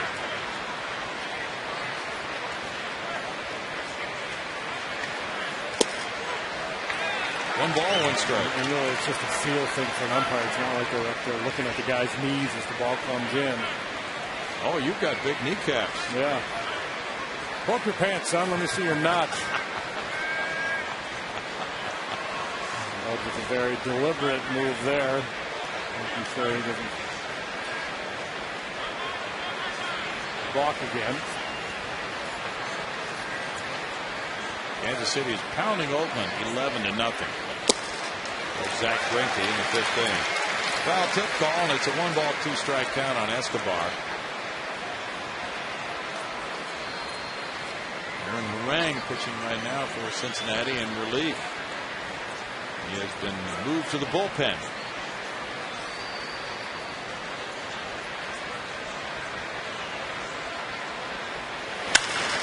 Line to right. Hunter Pence over.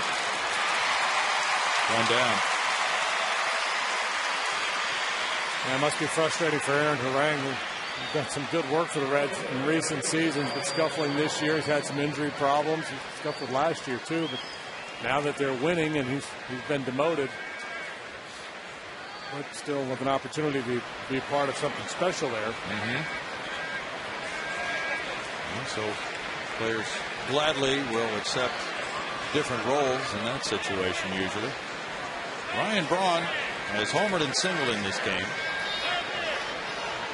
Baltimore's pounding Toronto 9-0, having scored 6 in the 7th inning. Still batting now. Nick Markakis hit his 10th.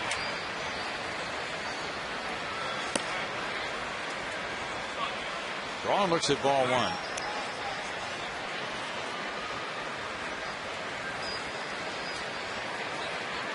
Yankees 7, Rays 7. Bottom of the 6th inning. St. Petersburg. Last night it was 0-0 in the extra innings. Robinson Cano hit his 27th. A-Rod is 23rd. 1 ball, 1 strike. For the Rays, it was Willie Ibar, number 6. Carlos Pena, number 27. All 7 of the Rays runs coming in the 5th inning. Somebody blew a 6-0 lead. Sabathia and Price had quite a duel last night. Neither around when it was decided, of course, in the 11th. And the Yankees now have fallen a half game behind the Rays, but they have a sizable lead in the wild card race. 7 games over Boston. It's a race that really isn't a race. No. Strike 2. 1-2 to Braun. A half game at the top, and then the Twins have a lead of 6, and the Rangers a lead of 8. There's not a whole lot of drama left in the American League. Just which one of those 2 clubs is going to win the East, but they'll both be in the postseason. And 2 of the 3 NL division races really tight. Cincinnati with a 7-game lead. Almost got Braun. 2 balls, 2 strikes. Braun gets hit by pitches a fair amount of time. Roots and Fielder get it all the time. Yeah. It's a big, long stride. It's tough to react to get out of the way when you've got that much movement going on.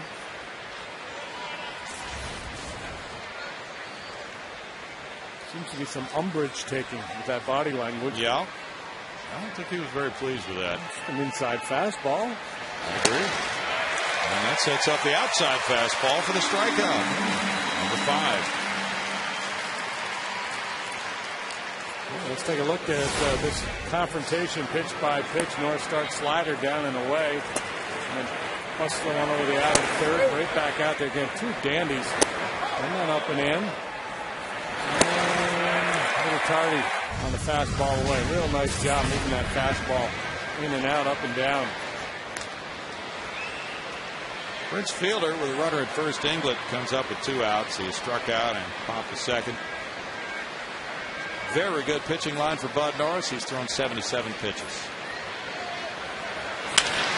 Bouncer back to Norris. And that'll take care of the final out here in the 6th. Norris very strong through 6. The Astros lead at 3-1.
In this one, since the first inning, Astros still lead at 3-1 as we move to the bottom of the 6th. Once again, we'd like to recognize Chevy as a proud sponsor of youth baseball programs throughout the state of Texas. And to learn more, log on to ChevyTexasBaseball.com. Guys, back to you. Thank you, Bart. 3-1 Astros. Jason Michaels, fly ball, center field. Gomez legging it in. One pitch, 1 out for Capuano. And he gave up 3 in the first on a Johnson homer. Michaels now 0 for 2 with a walk, but he's kept his club in the game by putting up 0 since then. And the Astros a 3-spot answering Singleton that the Brewers scored in the top, and nobody scored since. Just 6 hits total in the ball game. The Astros have hit into a little bit of bad luck. 3 lineouts. Angel Sanchez walked and he popped the first. Moving back from ball 1. That was Ivan Nova of the Yankees who blew that big lead, giving up 6 runs in 4 2/3 as Tampa Bay got 7 in the 5th. That's the worst feeling in the world for a starting pitcher, to have a big lead and blow it. Not even being able to qualify for the win, having to lead before you work 5 full innings. Fly ball goes out to right center field. Gomez. 2 outs. Andy Pettit, I believe, is pitching another rehab game tonight in the playoffs in the minor league, so he could be back in a few more days to the rotation. Humberto Quintero is 0 for 2. Just looking at these various playoff-bound teams, that Phillies rotation is looking strong compared to the other clubs. Charlie Manuel's toughest decision is going to be who goes when. Yeah. Foul ball, Fielder over. Fielder has it. It's quick in the 6th. Only 5 pitches for Capuano, and it's 3-1 Houston.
Presented by BBVA Compass, showing you a first inning long ball by Ryan Braun, his 21st of the year, 1-0 Milwaukee. And later in the first, Chris Johnson parks one way up high on the left field wall, a 3-run shot for his 9th. And then Bud Norris gets strikeouts. He gets a comebacker on Fielder to end the 6th inning. And he maintains the 3-1 lead through 6 with a low pitch count for Bud tonight. And that is not the norm. Typically runs a pretty high pitch count. 78 so far, 79 as he moves into the 7th inning here.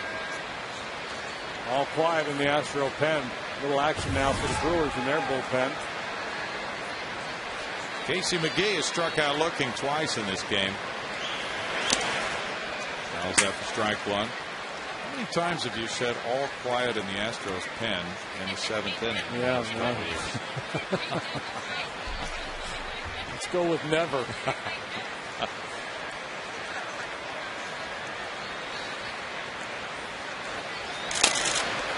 That's tapped up the third base line, foul. This could be a really welcome evening for the guys in that bullpen. It's Cameron Lowe from Milwaukee warming up.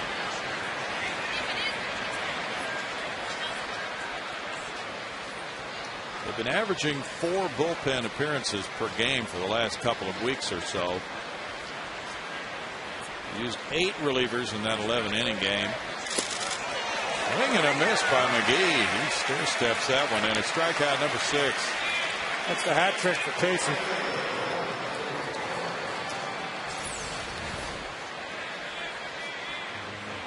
That's the beauty of having that good arm. He missed his spot by about 2 feet. He got his man anyway, trying to go down and away with a fastball, and he pulled off the pitch. He expanded his own there on that high one. Yeah. Ball 1 to Corey Hart. Hart struck out looking, and he walked. Well, you know, an opponent strikes out 4 times in a game. A representative of a local Western store shows up at the team hotel with that sombrero. 2 balls, no strikes.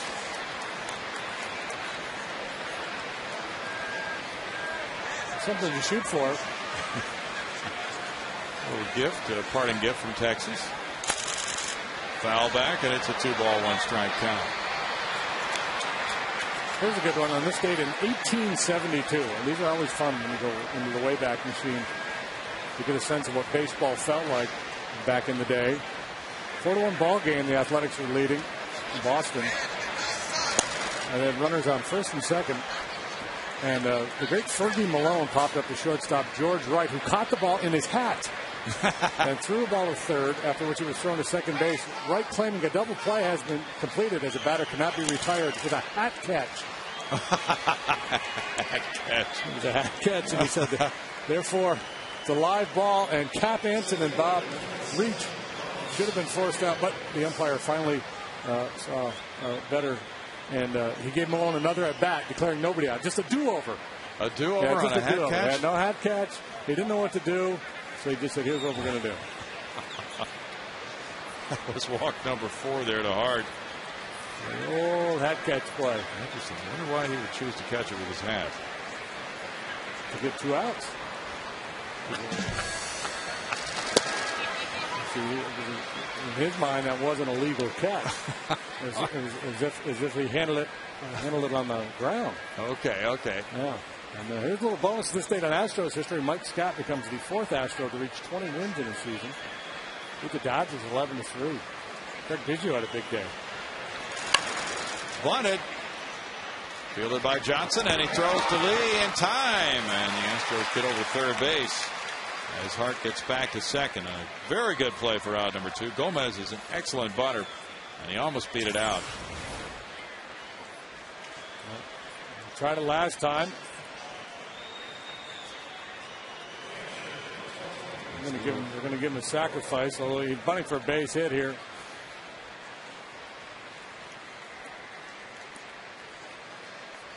Carlos throwing back to Angel Sanchez. Hart back to the bag. Yeah, you wouldn't be sacrificing down 3-1 in the 7th inning normally. Lucroy has walked and fouled out. Craig Counsell's out to the on-deck circle. Pitcher spot due up next. Strike 1 for Norris. Bud taking this deep into the game with 88 pitches so far. Brett Myers went 7 innings last night. He needed 107 pitches, but he struck out 10.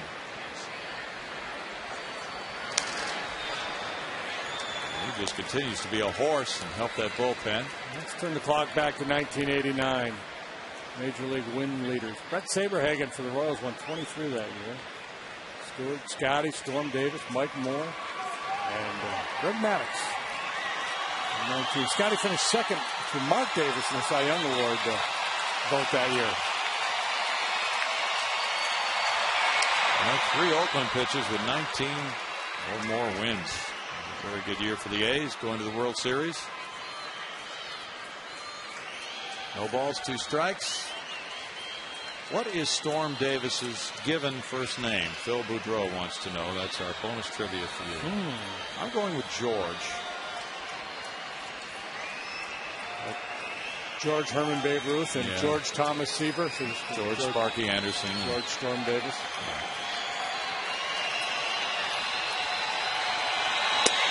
Swing and a miss. Bud Norris gets strikeout number 7. That ends the top of the 7th inning, and it's 3-1 Astros.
Sports Houston is brought to you by your Texas Chevy dealers, by Capital One, and by Verizon Wireless. Downtown Houston. Minute Maid Park is on the eastern edge of downtown Houston. Fans enjoying this one tonight. They've seen both pitchers stay in the game. Going to the bottom of the 7th inning, 3-1 Astros on a pair of first-inning homers. Ryan Braun hit a solo shot with 2 outs off Bud Norris, and then with 2 outs in the bottom half, Chris Capuano yielded a 3-run blast by Chris Johnson. And now as Bud Norris leads it off in the home 7th inning, it's a nice round of applause for his work tonight. He's 0 for 1 with a sac bunt. Back run to Bud. Capuano standing tall, hanging in there as well. He's greased for the last couple of innings after a leadoff double by Keppinger. He's got 6 outs. That's a sharp single in the left. Norris not pushing it as he runs up the first base line after a hot shot off his foot early in the game. Capuano's been in the stretch a lot tonight. Leadoff man reaching 5 of the 7 innings. Astros just haven't been able to build on any of this leadoff success. That's a good looking hack right there. Hit number 7 for Bud Norris. He's on for Michael Bourne now. Michael is 0 for 2 with a walk. With a blistering line drive caught by fielders last time up. And there's ball 1. And Bud's still favoring that leg a little bit. So if Michael were to hit one in the corner, he'd probably have to run backward to make sure he didn't pass Bud.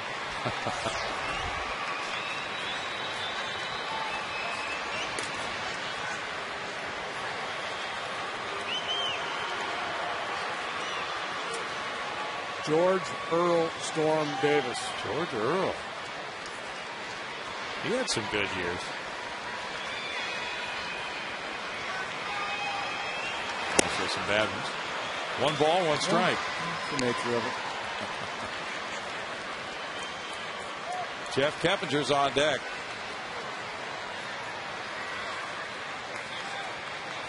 Now, how many guys don't ever have a bad year? Not a whole lot.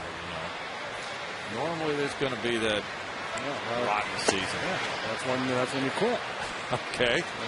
I mean, just about all great players, unless they get hurt, their numbers at the end of their career are nowhere near what their career norms are. And sometimes they're really, really ugly. And that's okay. Right. Yeah, very few guys hang it up after a decent year.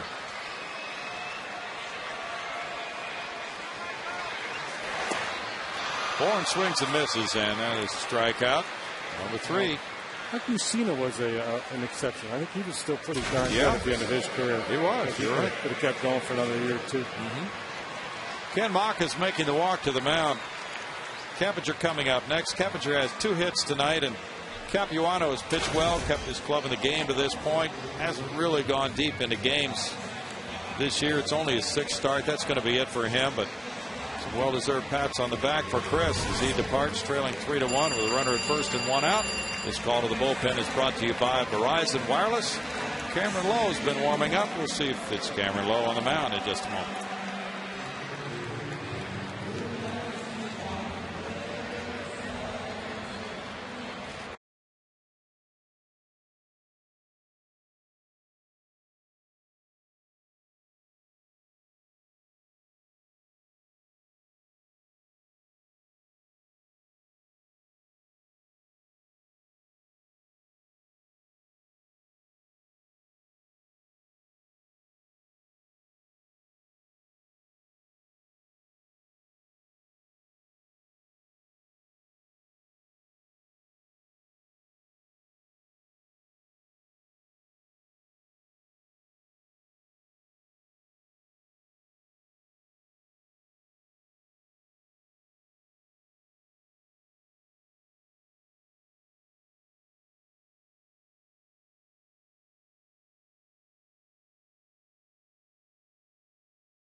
Solo shot in the top of the first inning. Bud Norris has shut down the Brewers. He's allowed only 1 hit since that first inning blast by Braun. So that gives them 2 hits and 1 run for the night. Energy Insight brings you up to date. Bringing you to the bottom of the 7th inning. Cameron Lowe on the mound. Runner at first, 1 out. Keppinger the batter. Lowe's 3 and 4. Aptly named. He's a ground ball pitcher, Cameron Lowe. Fastball, curveball, changeup. Good guy, 6'7".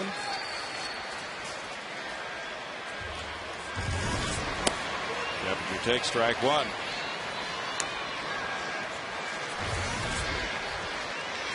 Good night for Jeff with 2 more hits. 2 hits last night, on base all 5 times. He got a rest on Sunday. You got a layoff right there. That's the double play ball. 33,878 paid attendance. Now Keppinger has good plate discipline. Really shocking when he struck out with a runner at third and 1 out the other day. It's going to happen to anybody, but he's been very good at avoiding that type of thing. 1-2.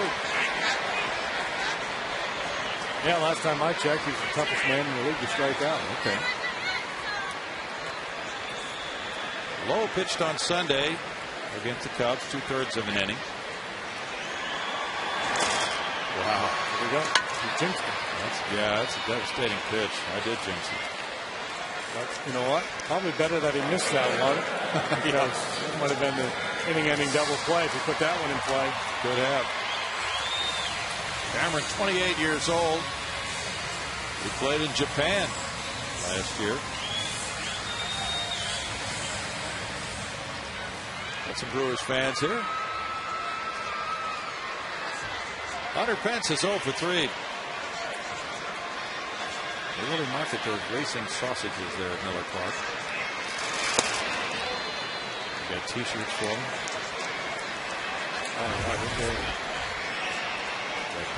Bobblehead dolls for him, don't you? Oh, yeah.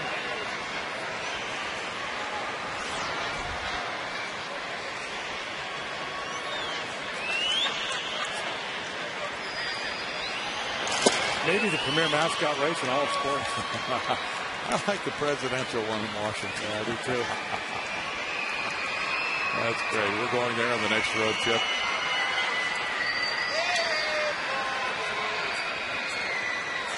That is a 10-game, 11-day road trip. Get your bags packed for Sunday afternoon. Oh. 2 balls and a strike. Washington, Pittsburgh, and Cincinnati. Final road trip of the year for the Astros.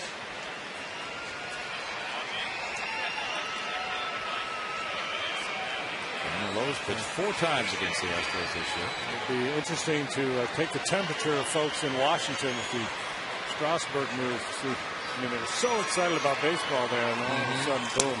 True. 2 balls, 2 strikes. Well, the Redskins beat the Cowboys, so I feel better about that. Yeah, they were drawing great crowds for Strasburg, and just everything seemed to be in the uptick there. And I wonder if they'll keep Adam Dunn. They haven't signed him beyond this year.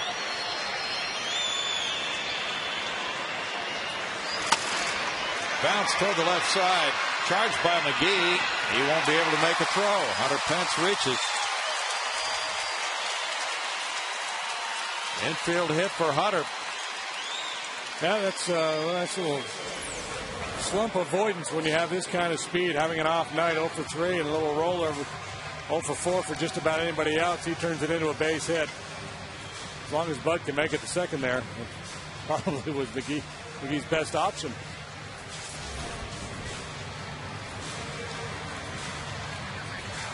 Two men on now for Carlos Lee.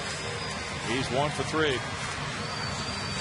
Hunter talked about that recently, but hitting in the number 3 spot has given him more opportunities to come to the plate than when he was hitting 5th or further on down earlier in the year. Gives him a chance to be a table setter for Carlos, the proven run producer over his career.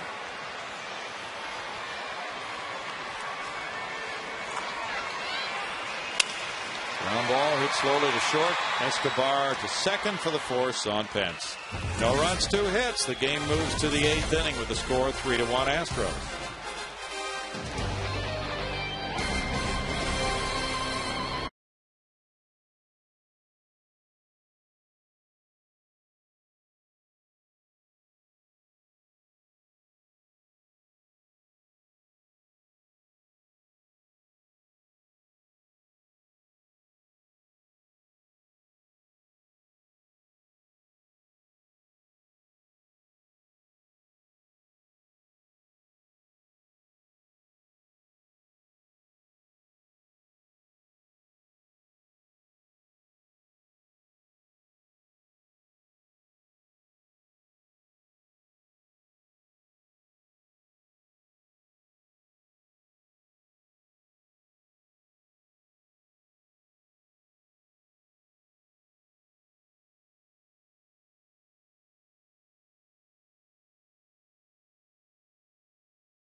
Sleek. Here is Bud Norris. He gets dinged on the first batter.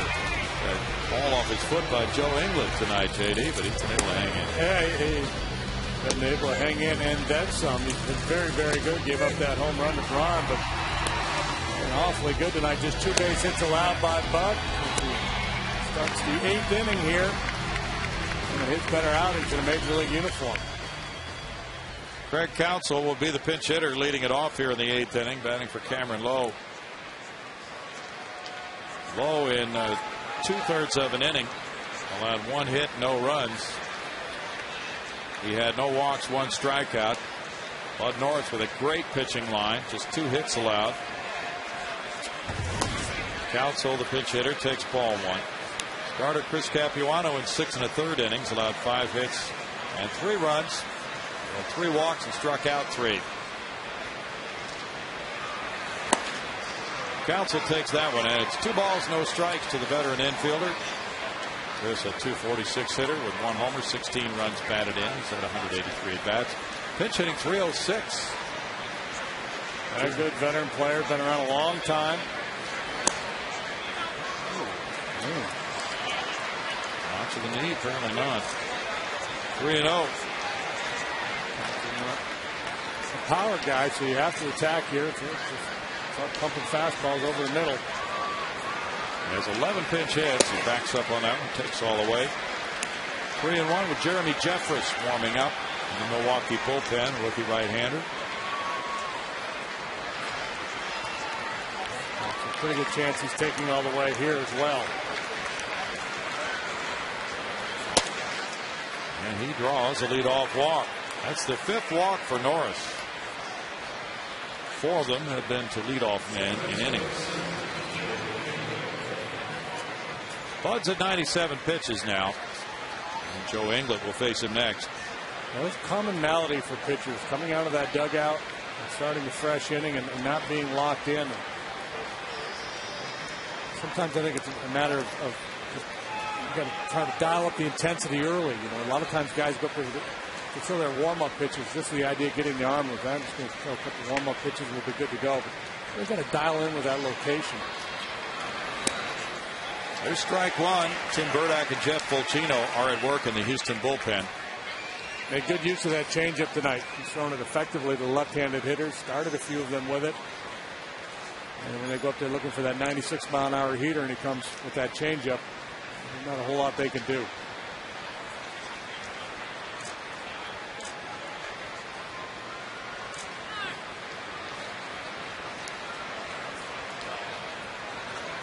Bud's longest outing this year in terms of innings pitched was 8 innings at St. Louis back on May 13th.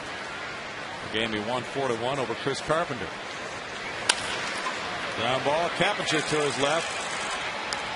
Took the out to Brett Wallace, who came in the game at first base for Carlos Lee to start this inning, and that's out number 1 with Counsell advancing. Carlos was 1 for 4 while he was in the game.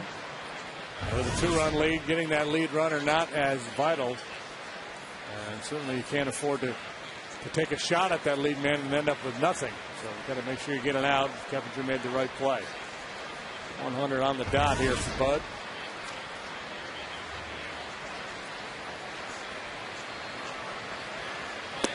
Alcides Escobar takes ball 1. This is the 8th start in a row that Bud has thrown at least 100 pitches. He threw 123 in 7 innings and beating the Mets here 3-2 on August 19th. It's 2-0, and time again we've been questioning Brad Mills about his club's success here in the second half based on pitching, and he keeps emphasizing that Bud Norris and others have limited the damage in innings. They have not allowed those big innings. 2-1. The Astros began the night with a staff ERA of 4.01. That's 8th best in the league, but that's a long way from where they started. It's the lowest they've had since the 1st of May, when their ERA was 3.92.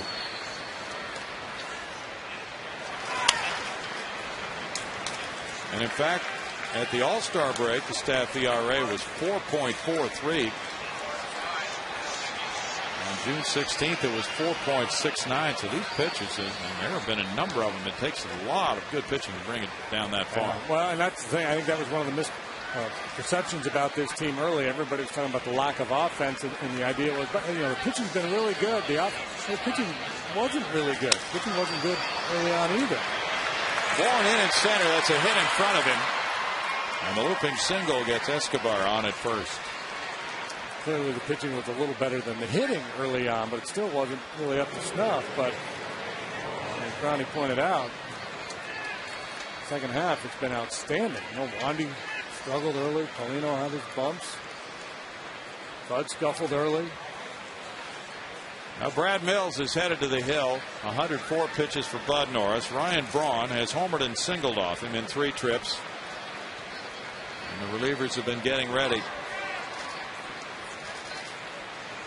So that stressed bullpen will be called upon here after an excellent evening by Bud Norris.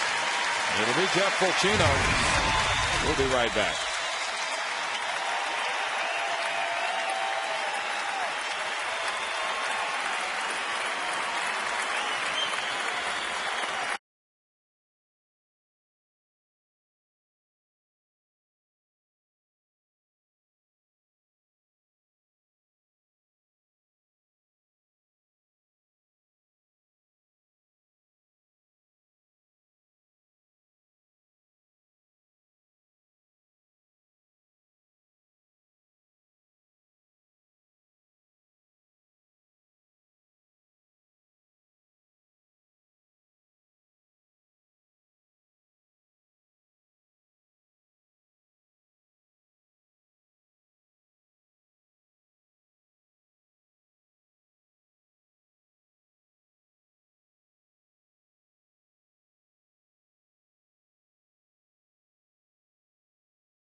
Brought to you by Land Rover. Bud Norris not only struck out 7, but fielded the position.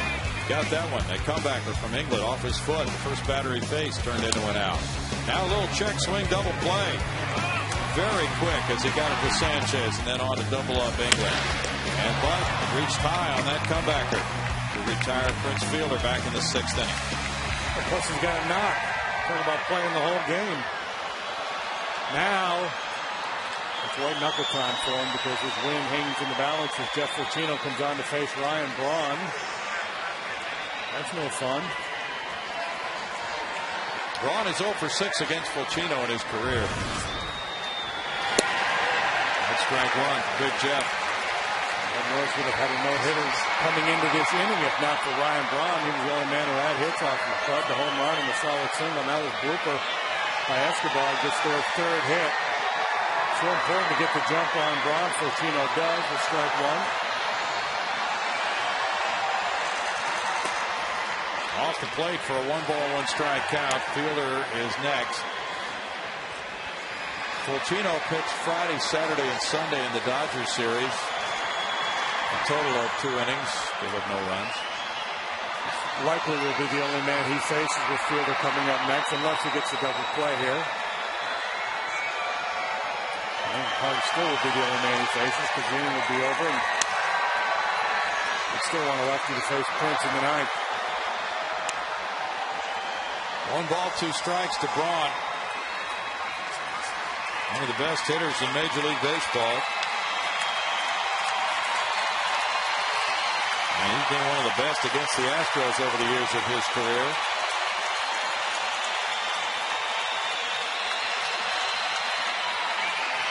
Braun Rookie of the Year in 07.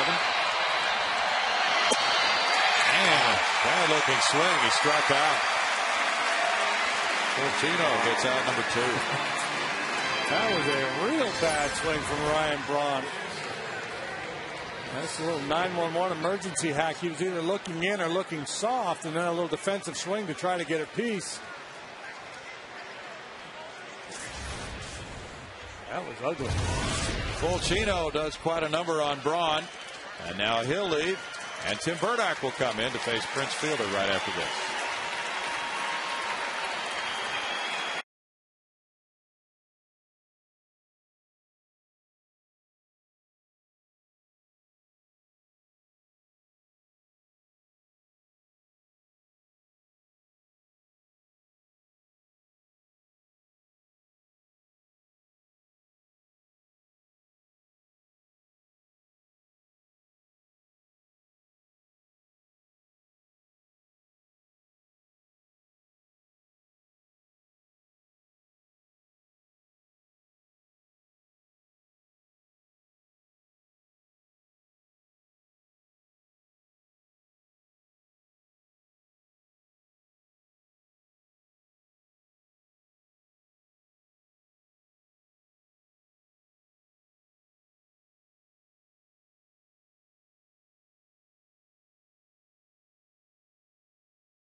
Change. More on Tim Burdack in just a moment. Brownie and JD were talking about the playoffs a moment ago. Well, we want to remind you to catch all of the action of the 2010 Major League Baseball postseason on Fox and TBS. The excitement begins October 6th with the Division Series on TBS. Guys, back to you. Thank you, Bart. Now another matchup situation here. Burdack versus Fielder. Fielder's 3 for 10 against Burdack. Burdack 2-1 with a 3.19 ERA. One of those 3 a home run. But this year, Fielder hitting just .233 against left-handed pitching. Generally, he's been better than that. Big cut, strike one. That put a ripple through this crowd, as Fielder can do. With that home run swing. Yeah, he can generate some club head speed. Bordak whips it by him, and it's 0-2. Fielder's at 190 homers. He's 26. Birdman getting right after him. These Houston relievers have been amazing.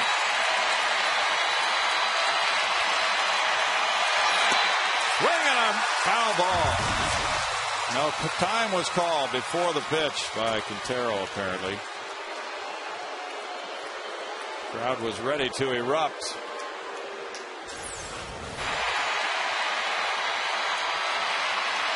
Yeah. Lost the time there. He'd love a mulligan on that one. You know it. Well, that does not come back to bite him. Oh, boy. Phillies 2, Florida 1, and they're in the top of the ninth at Florida. Fielder strikes out. Burdick, right on the heels of the Fulcino strikeout, gets one of his own and protects the 3-1 lead in the middle of the eighth.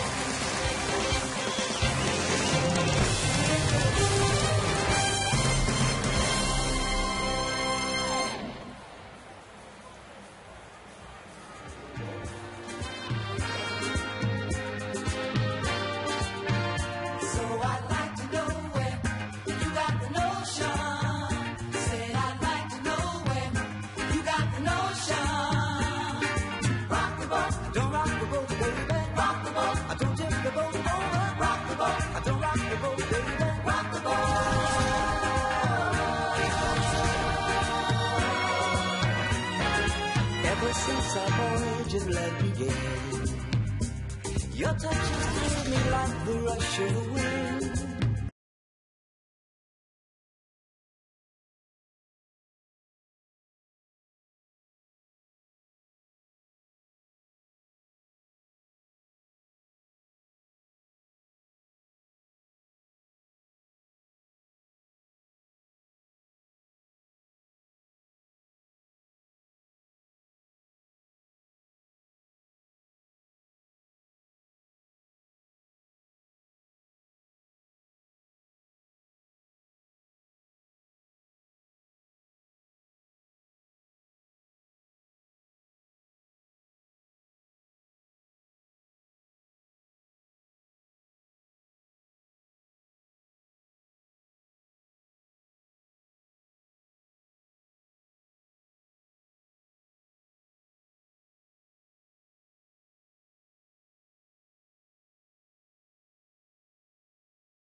Coming, rookie right-hander Jeremy Jeffress is coming in the game.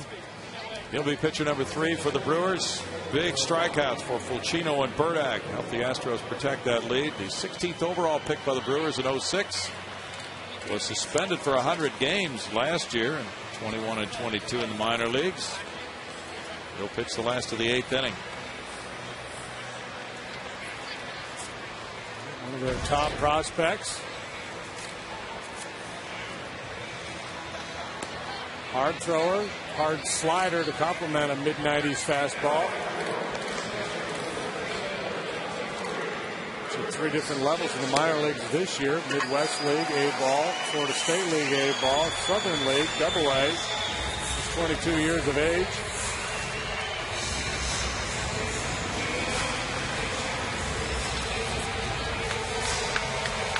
We saw Brandon Kinsler last night, another rookie. So the Brewers are taking a look at some very young faces in their bullpen here in September. Jeffress, just 23 years old in another week, from South Boston, Virginia. Throws ball 1 to Chris Johnson. He provided all the Astros runs so far with that 3-run first inning homer.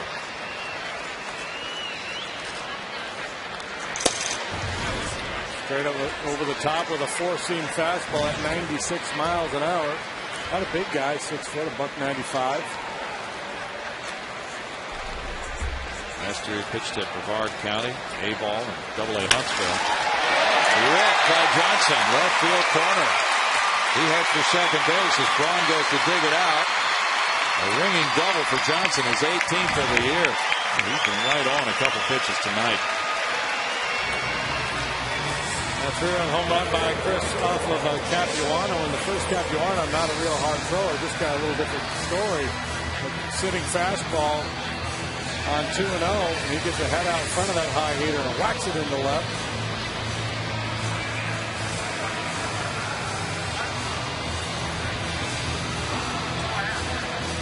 Hit number 7 for the Astros. 2 extra base hits for Johnson tonight. Last time the Astros had a leadoff double, it was Keppinger in the 5th, and 3 quick outs followed. See if they can do something with this one. Jason Michaels 0 for 2 with a walk. Sanchez on deck. In the dirt, it kicks away, but not very far from Lucroy. Ball 1 from Jeffress, who worked a perfect 9th inning Saturday night against the Cubs. He was a September call-up from AA Huntsville, where he had a 1.26 ERA. His big league debut that night in Cincinnati with an inning of work. He's supposed to go to the Arizona Fall League after the season.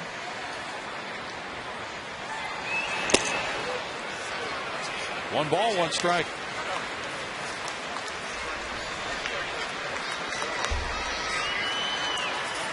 Brewers have really brought a lot of talented players to the big leagues the last few years through the draft. Homegrown guys like Braun and Fielder, Corey Hart, Ricky Weeks. J.J. Hardy before they moved him along. Gomez comes in center. I'd heard slider on Jeffers, but he's throwing that curveball to go with that riding fastball. It's a good combination of four-seamer that you can work up in the zone and a good downward breaking curveball. Reminds you a little bit of a Flash Gordon. Okay. Yeah, great curveball. Angel Sanchez, his 7-game hitting streak is on the line. He's 0 for 2 with a walk.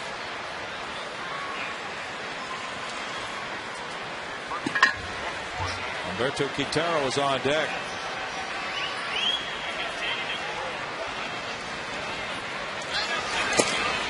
Good ball 1. You know, with Quintero calling timeout on Fielder, who swung and missed at that pitch, Fielder actually got 4 strikes and still struck out in the top of the inning. And the way Burdick was going, he could have given him 10.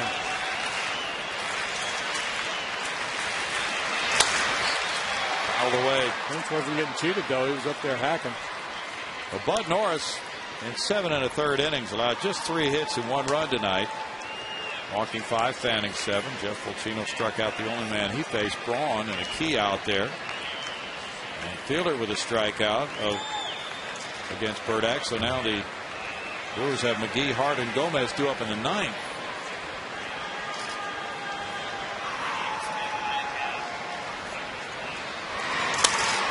Up the middle into center field. 8-game hitting streak for Sanchez. Stop sign at third for Johnson. Throw comes in and it's cut off. Sanchez keeps the streak going.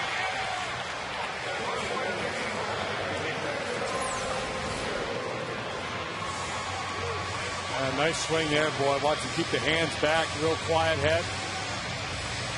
And just serve that ball into center field. Dave Clark with a decision to make. Opts to throw up the stop sign with CJ with 1 out. Gomez, an outstanding center fielder, strong arm.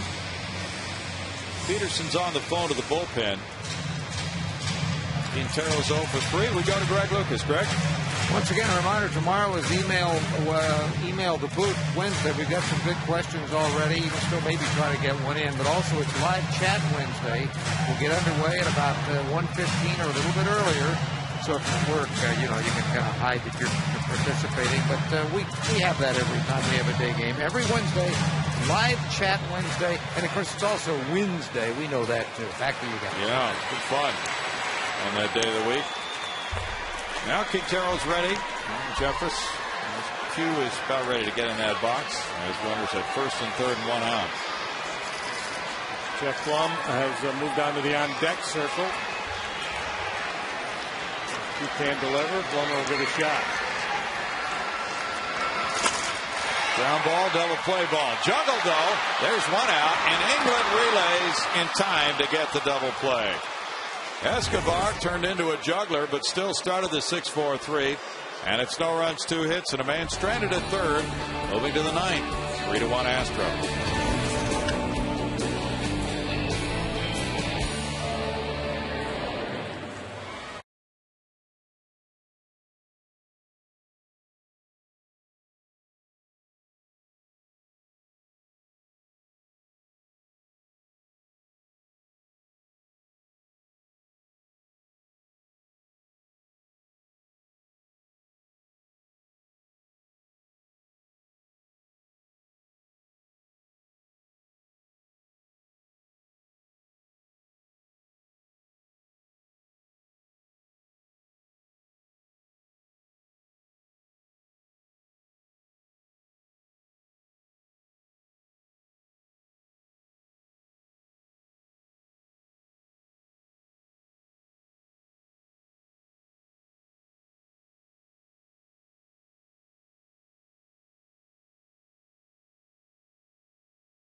Your Texas Ford dealers and by Comcast.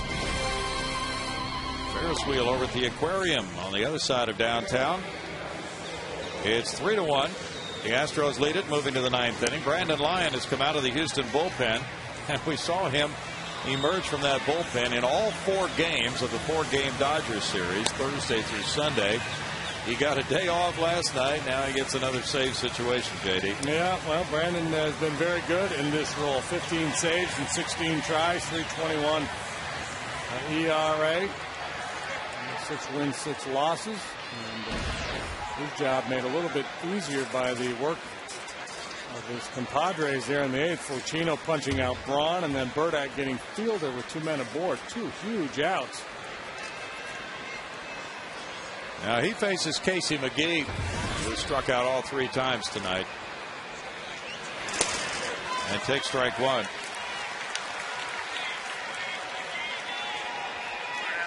This relief corps has truly been doing it repetitively with excellence in the late innings for weeks now. 1 ball, 1 strike. And Brandon with saves in 8 of his last 10 appearances. He did catch a loss in game 3 of that series with the Dodgers, allowed 3 runs. Did not retire a batter.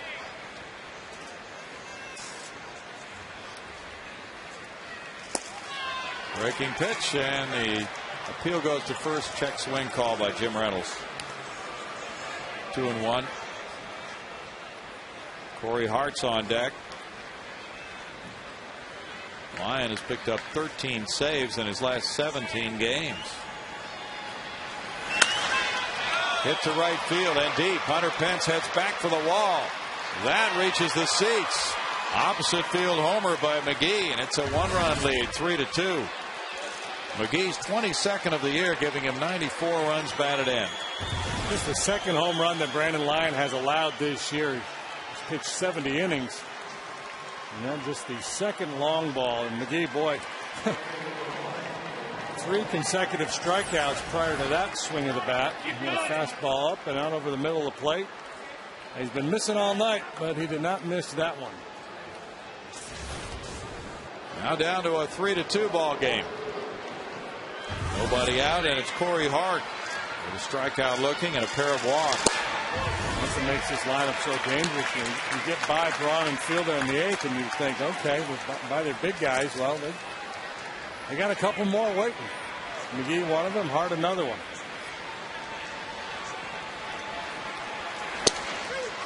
Try call. It's 0-2. Only team in baseball with 5 20 home run guys.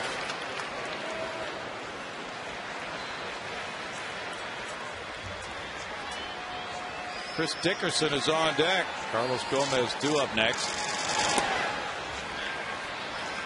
1-2 to Hart.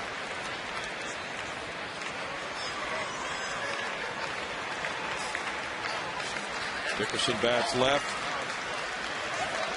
And Lucroy's due up after that spot in the lineup. After that, the pitcher's spot.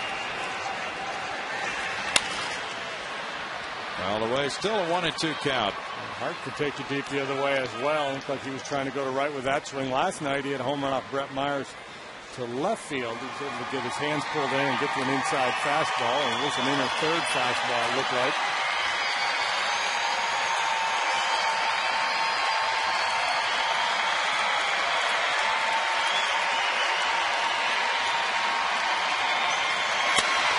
Grounded at second. To Hopper to Keppinger. One down.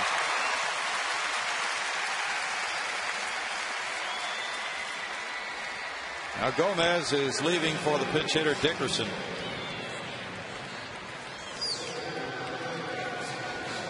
Dickerson, former Cincinnati Reds, St. Louis Cardinal, came up last night as a pinch hitter.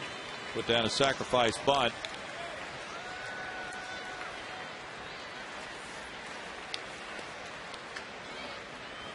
Chris has appeared in 20 games with the Brewers, including 12 starts, 10 of them in center field. He's 2 for 10 as a pinch hitter.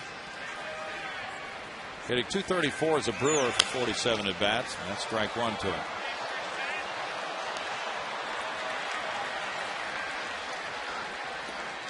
Another tight ball game for the Astros. Boy, they've had a series of them here in September.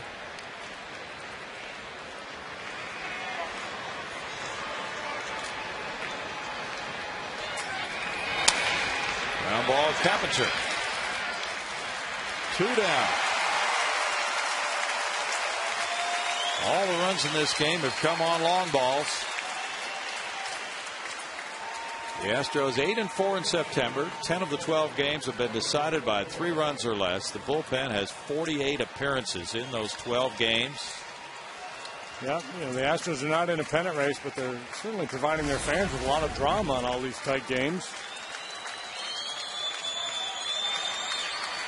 Well, the response has been good. Crowds have been nice. Jonathan Lucroy 0 for 2 with a walk in the third. Lucroy takes a look at ball one. And Ricky Weeks has not played in this game tonight.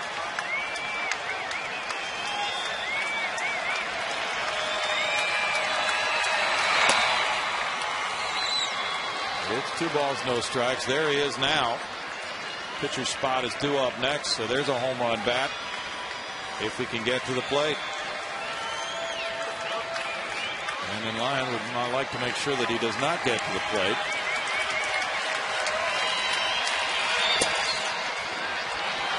Now it's 3-0.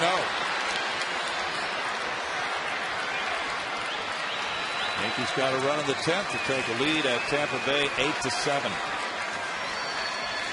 Going to see if Ken Maka turns Lucroy loose here. See if he can run into a quicker fastball. Nope. 3-1 now. Astros Live coming up immediately after the game.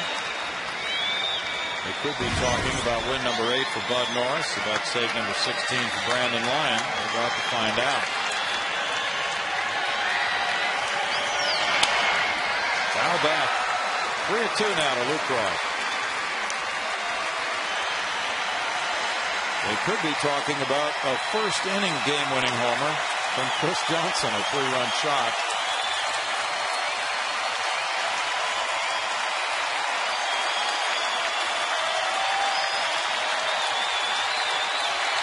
Good crowd tonight. 43,878 paid. In the air, and Hunter Pence is waiting for it in right field. And the Astros win again. They're 4-2 on this homestand. They are 5-0 against Milwaukee at Minute Maid Park. Lyon getting save number 16. Norris win number 8.